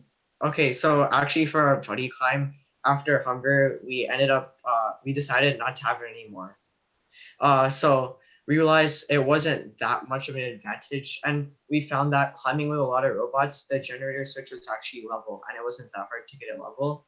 So we were gonna end up using that way in having a double-sided, double-powered conveyor, so both sides are powered instead of one, and that would allow for faster shots and cycle times. Right, so you were to try and prioritize shooting over the Buddy Climb at that point, which I think was absolutely the right call, but very cool that you were going to be able to pivot within the season like that. Your performance at Humber was fantastic. The shooting was great. That was just really fun to see. Where do you think that this game, the role of 1285 throughout the season would be, like by the time you got the provincial championship? What role on Alliance did you hope to see your robot playing at that point? I think that we wanted to be we wanted to be the bot that kind of went up and got faced with defense, because again, as I said, lots of teams chose to play the trench approach, and it's harder to play defense because of the penalty points. But because of our strategy going right up against the power port, we what we had to do was we had to face defense while we were going back and forth across the field. So I think that we would have had to face more defense than other teams, but it would have been really interesting to see. Another question I have for you is with Big Bang being a grade 9 and 10 team, do you enjoy that, or do you sometimes wish, man, it'd be nicer if we had some older students? It's like people who are only on the team for a couple of years and then we lose them, or do you really enjoy this environment where it's just the younger students? I really like it personally because you're coming into grade 9, you really don't know what high school is going to be like, but you have the opportunity to be with your friends and also meet new people at the same time. But also on 1285, our mentors gave us did a lot of stuff for us this year and helped us out a lot. So it was really helpful having them. And Omkar, this is your first year as a mentor, right? Yes. So, you know, we talked about it earlier. You've won provincial championships. You've been to Einstein. How's that experience shaped your time as a drive coach now and as a mentor for 1285? I definitely think it gives me like a different view compared to the other mentors on the team, especially like strategy wise. Like the strat mentors will come up to me and they'll tell me what their take on the match will be, and I'll have that like extra little bit of insight from like past experience that could give us that little extra edge to help us win that match. And also another thing, every match is winnable, no matter like who's on the other side of the field. And the big thing we really stress on our team with strategy and our drive team is every match is winnable. There is a way you can win the match. You just have to figure it out. I also think it's important, because there's the contra to that, is that every match is losable. So matches where you think you're super comfortable, it's like, you know, it's like, oh yeah, you know, it's theory, it's OP, it's 11-14, we got this.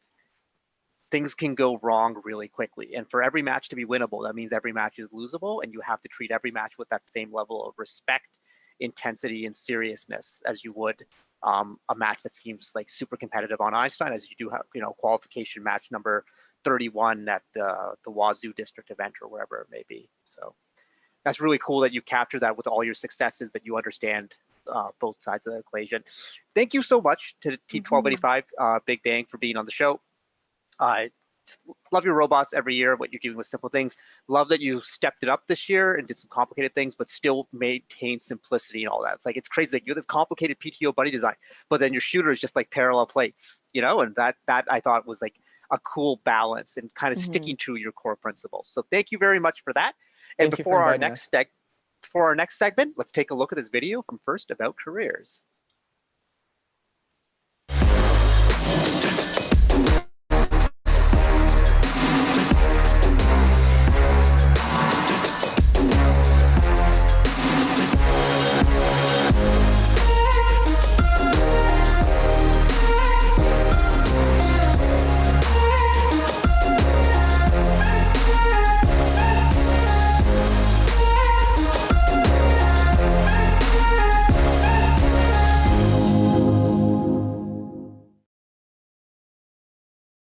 All righty. Hi, Emily. Hi, Mahak. How are you two doing? We're good. Excited. Good. Yeah. So today we have a segment on a lead mentor for Team 1114 from 2004 to 2016, an advisor of 1114 since 2017, Woodie Flowers Finalist Award winner, and first Canada MC since 2005. But that's not all. He's also been the host of past televised robotic specials on ESPN and CBS. Introducing extraordinary MC, Twitter guru, notorious glass kicker, Karthik Kanagasabapathy. Well, hello. Thanks for having me on the show. I never thought I'd be on First Canada Live before, so this is I know. exciting. It's so wonderful to have you here, and we're really excited for the segment today. How are you feeling, Karthik? I am excited to be here. I am a little bit nervous because I feel that the three of you and your other youth council cohorts are up to something. I'm afraid that Swaggy P might be involved somehow. He's been sending me emails, so I'm not really sure what's going on here, but I'm ready for this. Well, we're glad that you're nervous. So that's not what you're supposed to say to the guests. Well, you're not just any guest, Karthik. You're a very special guest here. So Emily, Mahak, and I are super looking forward to talking to you about your first experiences and sort of turning the tables around today. So we'll start with a few questions, and I think we might just pop up between the three of us, and then we have a special segment at the end, but we'll get to that. So the first question that I have for you is, you've talked about all sorts of seasons and games, and you're really the man of analytics. You know all these crazy stats from whether it's 1998 or 2004. I want to know, what has been your favorite FRC game and your favorite season? So from a pure game design perspective, my favorite game was 2013 Ultimate Ascent. That's the one where 610 and 1241 won the world championship, and that's the one where John earlier showed the video of 1114 with a 30-point climb. And I love that game because it was a very pure game. There was no sort of gimmick to it. First, it's had a lot of games where there's just been like some awkward stuff. There was a kind of a phase from 2010 to 2012 where there were strange elements to the game, whether like you could win a match, but your opponents would get more points than you, and like weird things like that I didn't love for a while. But in 2013, there was just so many different tasks in that game. You could just be a pure shooter. You could be a shooter who then tried to climb all the way up for the 30 points. You could be a full court shooter. You could be a full court shooter who then came down to do the triple hang. So there was no one knew how championship was going to play out because there were so many different recipes of robots and so many different styles. Also, the frisbees were just a unique game object, which people hadn't really seen before. So that was a really cool challenge. And so that it was just high paced. Like watching those full court shots, those frisbees just coming flying down the field. It was just like laser beams being shot, and it was very exciting. It was high energy, high pace.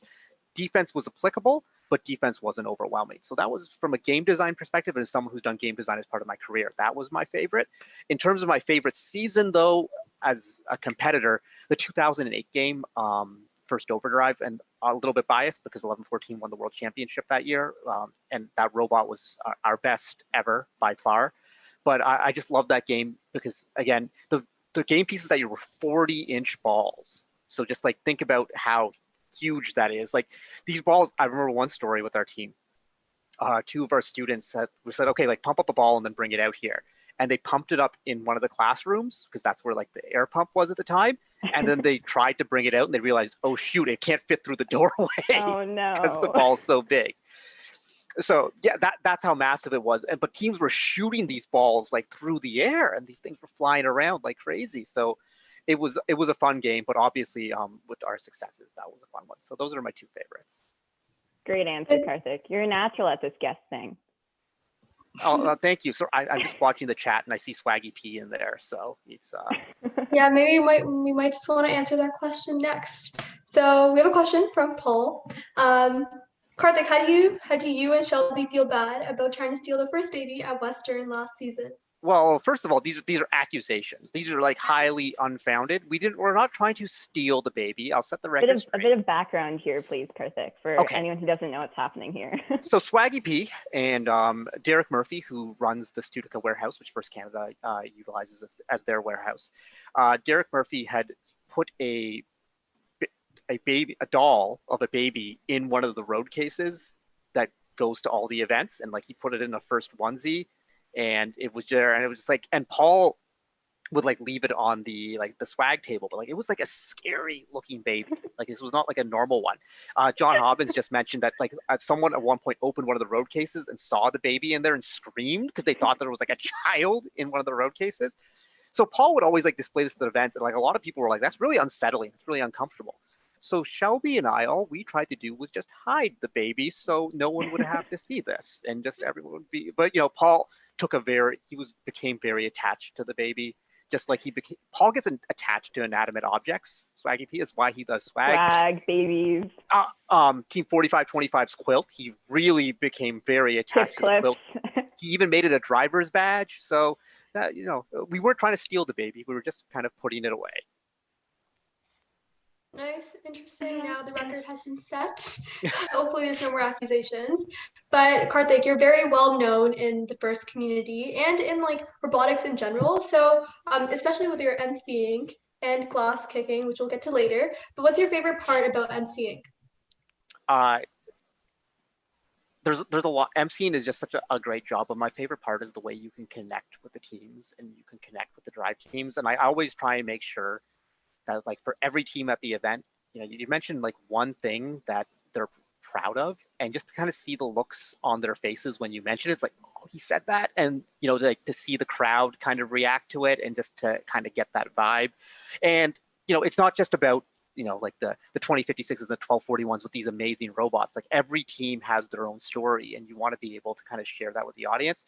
But having that sort of connection and having that be appreciated by the teams, it just feels nice because, I remember being a drive coach on a team when I was in high school, and I remember Woodie was the MC announcing one of our matches, and he just kind of said something about Canada. I remember how that felt. So I just always want to try and make sure that every team feels something before their matches.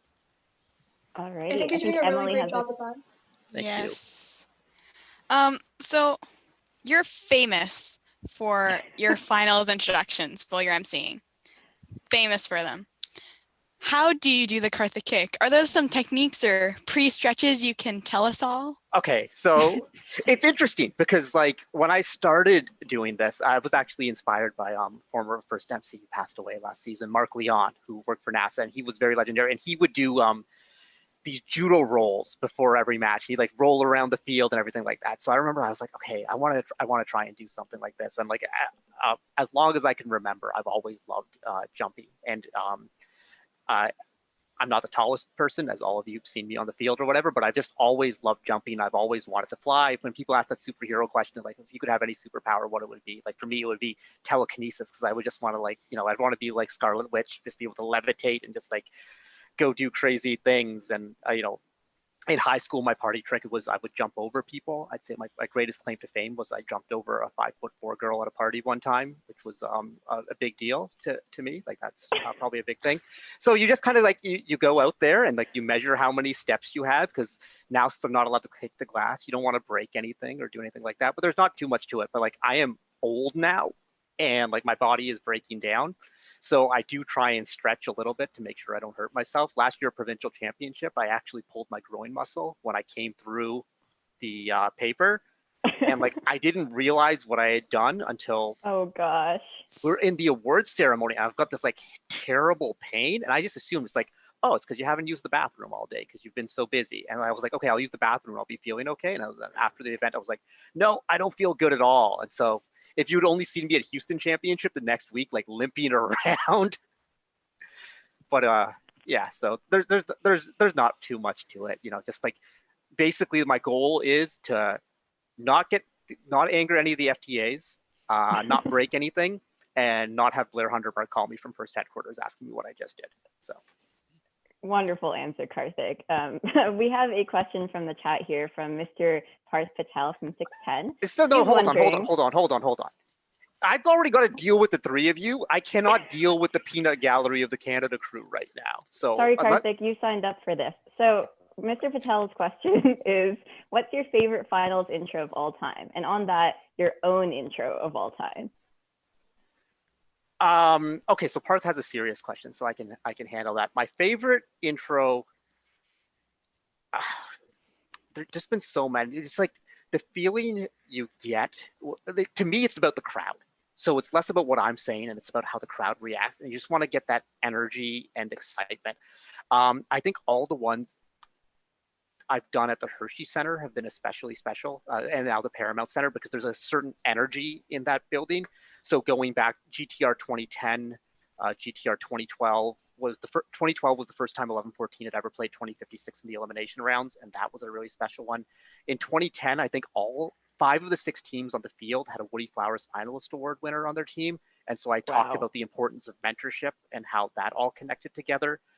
And then 2017, I was only at provincials for part of the event. There was some other stuff going on, but Mr. B said, I know you're not like the MC for this event, but I'd like you just to do something before the finals. So I just did like this hype speech that was really cool.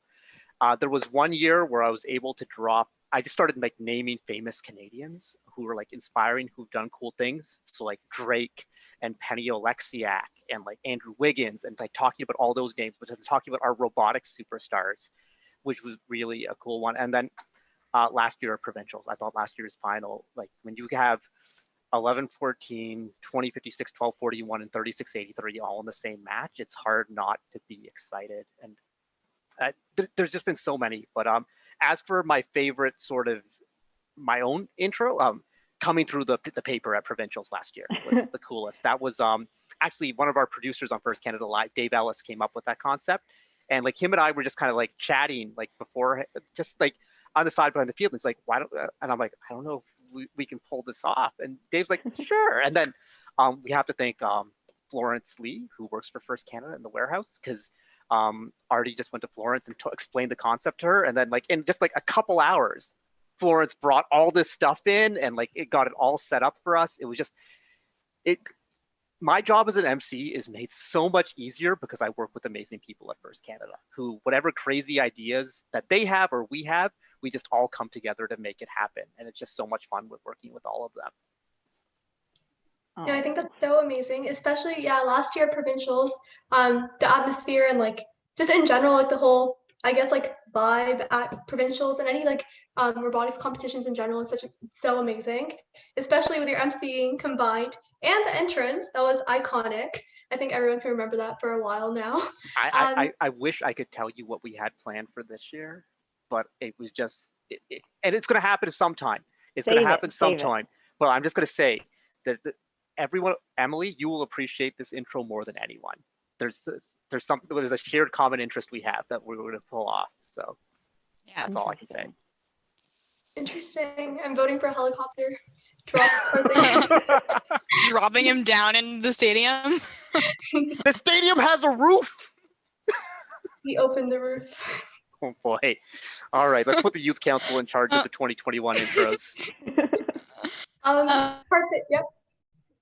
So Karthik, if you weren't involved in robotics or engineering and this whole like STEM concept, what else would be your dream job?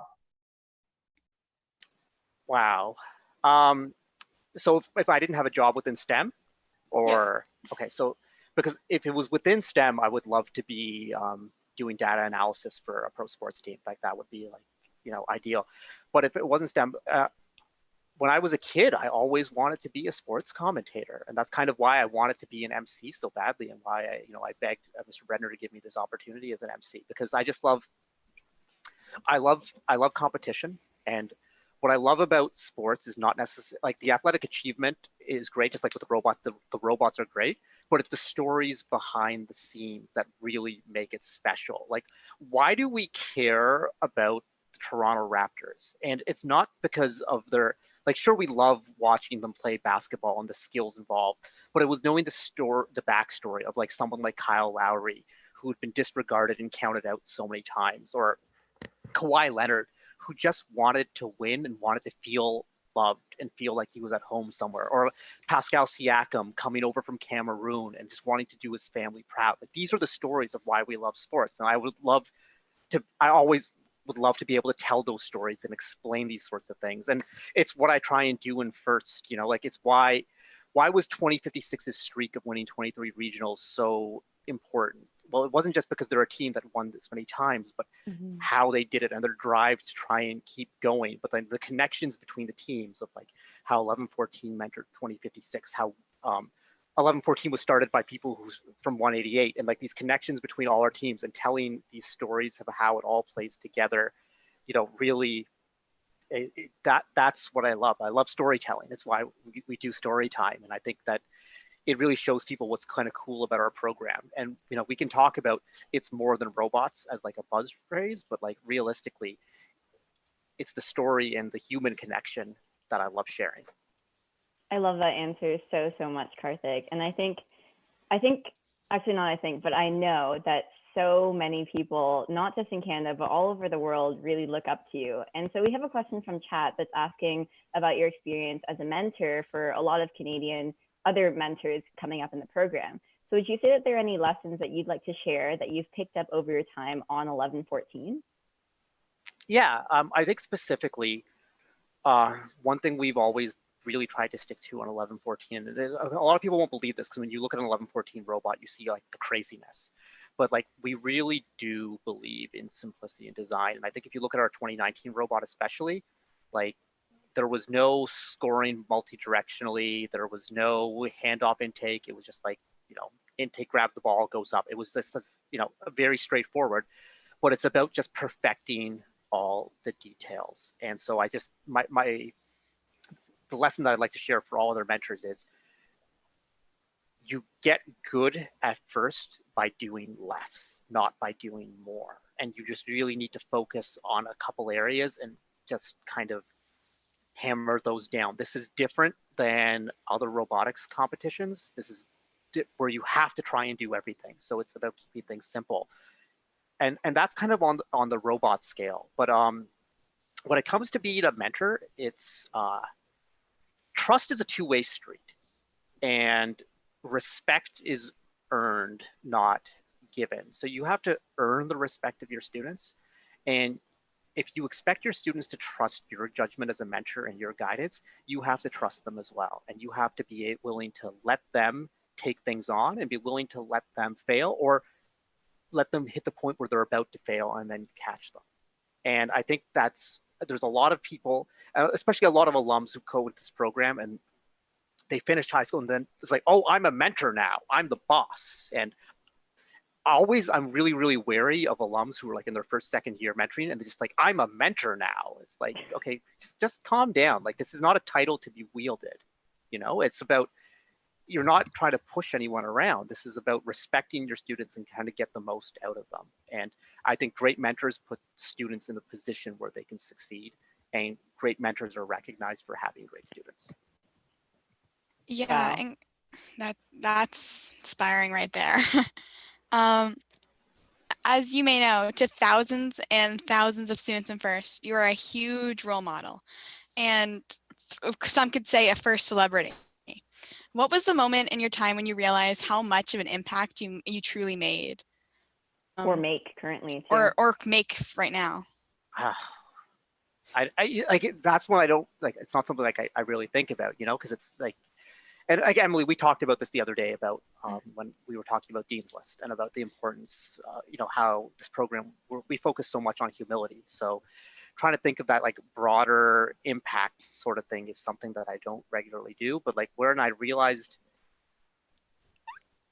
I think on a micro level, you think of the personal interactions I've had as a mentor with the students on 1114, and not just 1114, but other students from other teams. And then when they come back as adults and they just kind of say thank you.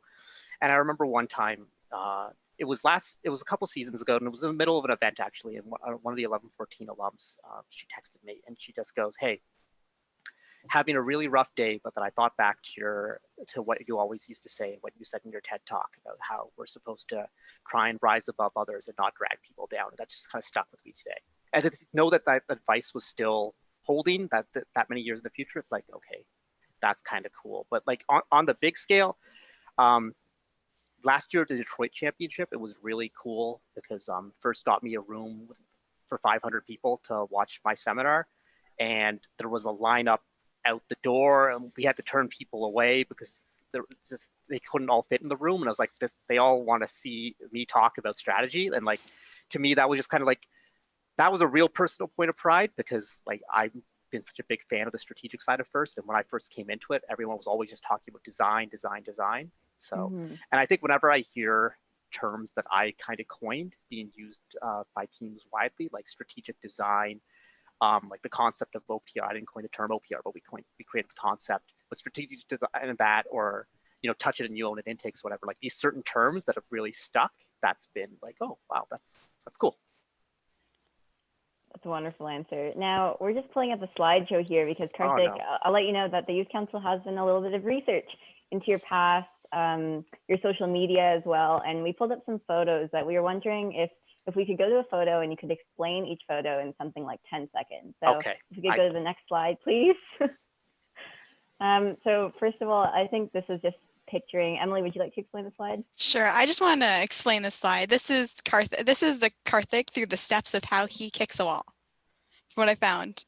First step, the first step, it looks like he's breaking through the wall. The next step at the bottom, he's got through the wall. Third step, he's tripped on the wall. And fourth step, he's got through it successfully, which I just thought these photos just made me laugh when I was looking through the Flickr. So.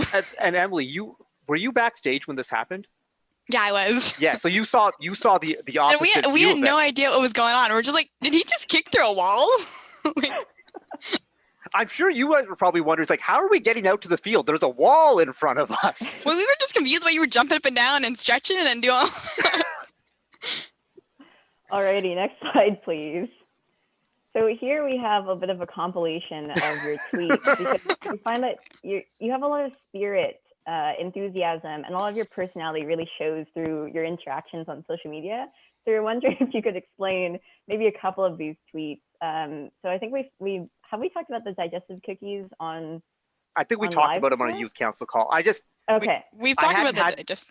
I hadn't had these cookies in like years, and then I went to the grocery store during the chaos of COVID-19, and these were like one of the only brands of cookies that were left. I'm like, I'll try them, and they were really good. They're so simple and so basic, but it's like FRC, like simple is good sometimes.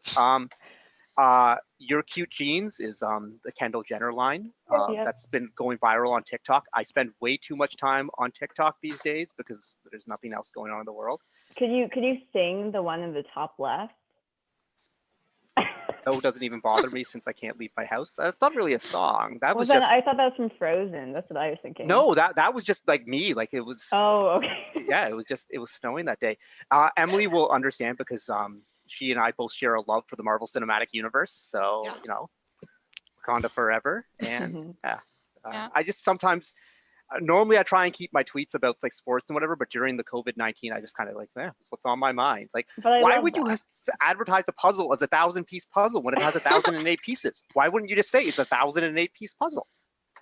Alrighty, I think it's time to move on to the next slide, please. Here we have a short compilation of photos, and I don't think we can go through all of them, but we would like to go through a couple. Sure. I think one that stands out to me personally is the bottom one where you have blonde hair. Is that true there, Karthik? Could you? Yeah. So that one at the bottom is at First World Champs at Epcot Center in 2000 when I was down there as a volunteer, and I had dyed my hair blonde recently. In the picture above, you can see the frosted tips. Frosted tips were a big thing in the early 2000s. They really were, and so you could see like my smoldering look right there, and you could see the frosted tips still in 2005 when I won the Woodie Flowers Finalist Award, which was cool. But yeah, before I became bald like Swaggy P, I had hair, and sometimes it was colored. What a fashion statement. Do you mind also explaining the one on the bottom, all the way at the bottom right, the newspaper article?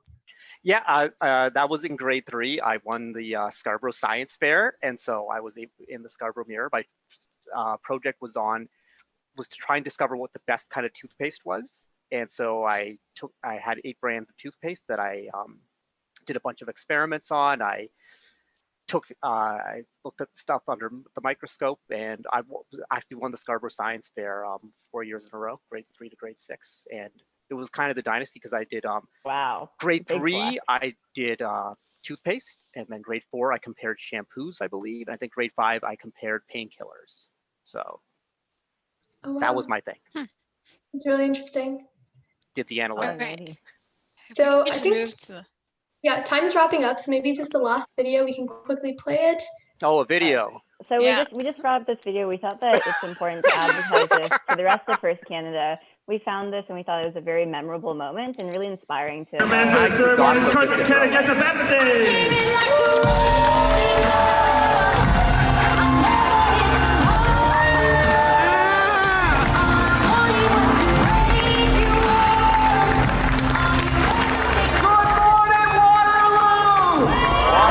Water.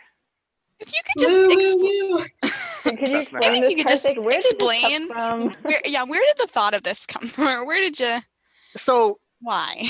because the game piece that year was a giant ball, and on 11/14 we were practicing at our in our cafeteria actually, and then one of our students ran and jumped on one of the balls, and then one of the mentors, Aaron Kashowski, whose sister, mom, and brother have all been on the show, edited that video to Wrecking Ball. And then James Serrar, the First Canada FTA, also an 11/14 mentor, had the idea. It's like, yeah, like what if we dangled a ball from the truss and like you could swing off it like a wrecking ball? I'm like, yeah, that's awesome.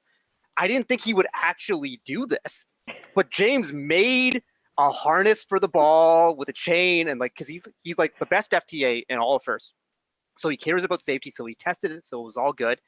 And then we had this idea to do this. And so Paul Copioli was at the Waterloo event. He's like, yeah, we're totally doing this.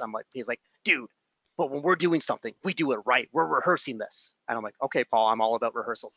And he made me rehearse that over and over and over again, except each time I would jump onto the ball, I would straddle the chain, except the chain would ride up into a very uncomfortable position. I'm like, Paul, can we stop practicing this? He's like, no, we're going to keep practicing this. And so it was cool. The original plan was for me to do that in just like a white t-shirt and like boots and like no pants. But Mark Bredner quickly nixed that. He's like, no one needs to see that. So, but the wrecking ball. Thank you, Mr. Bredner, for sparing us from that site. Unfortunately, that was a team effort for me to channel my inner Miley. So I'm glad that you got that opportunity, Karthik. I think First gives us a lot of really amazing opportunities to express ourselves in the community.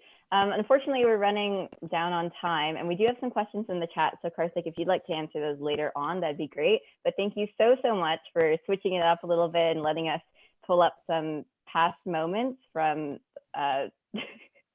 from Karthik's past in the past, I don't know how many years, but you've done an amazing job both as a host and as a guest. So we'd just like to say thank you so much for all of your amazing work, for everything that you do for First. Thank you. I'm honored to especially receive that from the three of you who are just such amazing members of this community and are doing such cool stuff and are leaders for the youth council and are, 5, 10, 15 years down the road, could be running First Canada and maybe First internationally, or running startups, where I'm going to be like begging you for jobs and everything like that. So thank you for all of this. And now, I mean, this is the end. This is First Canada Live, and it's been a great run of episodes.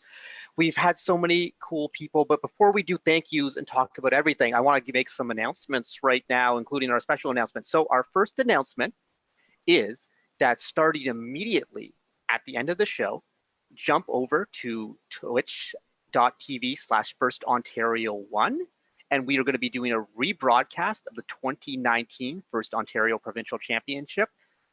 Every single match from Thursday, Friday, and Saturday. So today from 2 till close, Friday from 8 a.m. till event close, and then Saturday from 8 a.m. till event close. The whole replay, all the introductions, all the ceremonies, me coming through the wall, the epic finals that happened, all of that is going to be happening. And yes, our big announcement, and look at what's on the screen right now, our 2020 online awards gala. Tune into special episodes of First Canada Live, a 2-night event starting on April 16th, where we are going to be announcing all the remaining awards from this year's FRC season in Ontario. On April 16th, we're going to be handing out the Canadian Women in STEM Scholarship, the Don Bosey Scholarship, 8 Volunteer Appreciation Awards, and all the First Dean's List District semifinalists. They're currently interviewing right now, and we will be announcing the winners next Thursday at 7 p.m. 2 weeks later, on April 30th, we're going to be back with another First Canada Live 2020 Online Awards Gala, and this is the big one. We will be announcing the overall FRC Volunteer of the Year, a new award, the First Canada Cross-Program Volunteer of the Year, because we have so many volunteers who volunteer in multiple programs. We will be announcing 5 Ontario Provincial Championship Dean's List finalists, the ones who will be moving on to the championship level judging as part of the first celebration on May 2nd. The 8 Ontario District Event Chairman's Award winners, which have yet to be announced. We did the first 3 already at our events, and our 1 Ontario Provincial Championship Woodie Flowers Finalist Award winner. So basically, closing ceremonies of provincials is going to be split into 2 events, broadcast on Twitch, on First Canada Live, and it's going to be an amazing show. So Namirah, what do you think about all that? I'm blown away. I am so excited, Karthik. This is spectacular. Yeah, and I really just want to thank First Canada for this idea, because we know it's a shame right now that our teams can't be at events to be recognized for all their amazing accomplishments. And we didn't just want to recognize them via a tweet or via an email. So we're going to be doing a whole award show for total First Canada style, as big as we can to make this as special as we can for all of our award winners. So we hope everyone's going to tune in. We need you to help spread the word, because the last thing we want is for a team or for an individual to win an award but not know about the show. So make sure you're pumping this on social media. You're sharing this with as many people as you can, so we can get as many people watching this. So actually, one thing, all the Dean's List is going to be done on the April 16th show.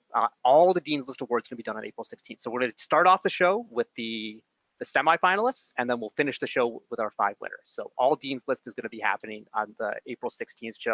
All Chairman's is going to be happening on the April 30th show. So that's our big announcement. And now it's time to close out First Canada Live. I just want to say thank you to everyone, to all 20 plus teams, to all. When we got this started, I thought we'd maybe find like 1 or 2 guests for story time, but we had over 20 guests from story time. It was such a diverse group of people from all sorts of walks of life, all sorts of groups. And just thank you to all of you. Every single person, I did some stats last night. We've had over 8,000 people watch these episodes, whether it be live or on Twitch or on YouTube. So thank you. But most of all, we need to thank behind the scenes our 3 producers, Dave Ellis, Artie Javeri, and then the person who came up with the concept of this show, Kim Cooper. I'm wondering if they want to show their face on camera right now for a second. Our 3 producers, please turn their cameras on, maybe. There's Kim, there's Artie, there's Dave. Thank you so much for everything you do. You have what you guys don't understand is that this show, behind the scenes, they're constantly working in the background. They're sharing screens.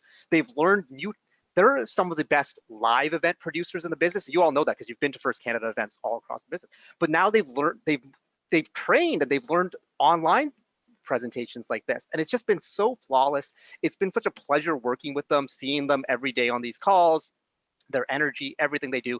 So thank you to all 3 of you. And I know Artie and Dave, you've been panelists, and Kim, we've got to do a show with you at some point because you have such an amazing story that we all want to hear. And I know the Youth Council has been so thankful for all this. So thank you to everyone. Also, I've just been informed by John Hobbins that there is a birthday today. It is Mark Bredner's birthday, president of First Canada. So happy birthday, Mr. B. I won't tell anyone how old you are, but he's young. He's 25? Yeah, 26, something like that. Young guy, just making it happen. And thanks to our entire audience. This has been great. Namirah, please send my regards to the Youth Council for being such a driving part of the show. Y'all are absolutely fantastic. This has been great, but from every new beginning comes from some other new beginning's end. And we have to wrap up the show. First Canada Live will be back on April 16th. Dean's List winners, Volunteers of the Year, Volunteer Appreciation Awards, all sorts of good stuff. Thank you for watching. Stay safe. Practice your good social distancing. Jump over to First Ontario 1 right now to catch last year's provincial championship to share in some of the glory and the greatness that is robots in Ontario. Thank you, everyone, and good night. Let's go.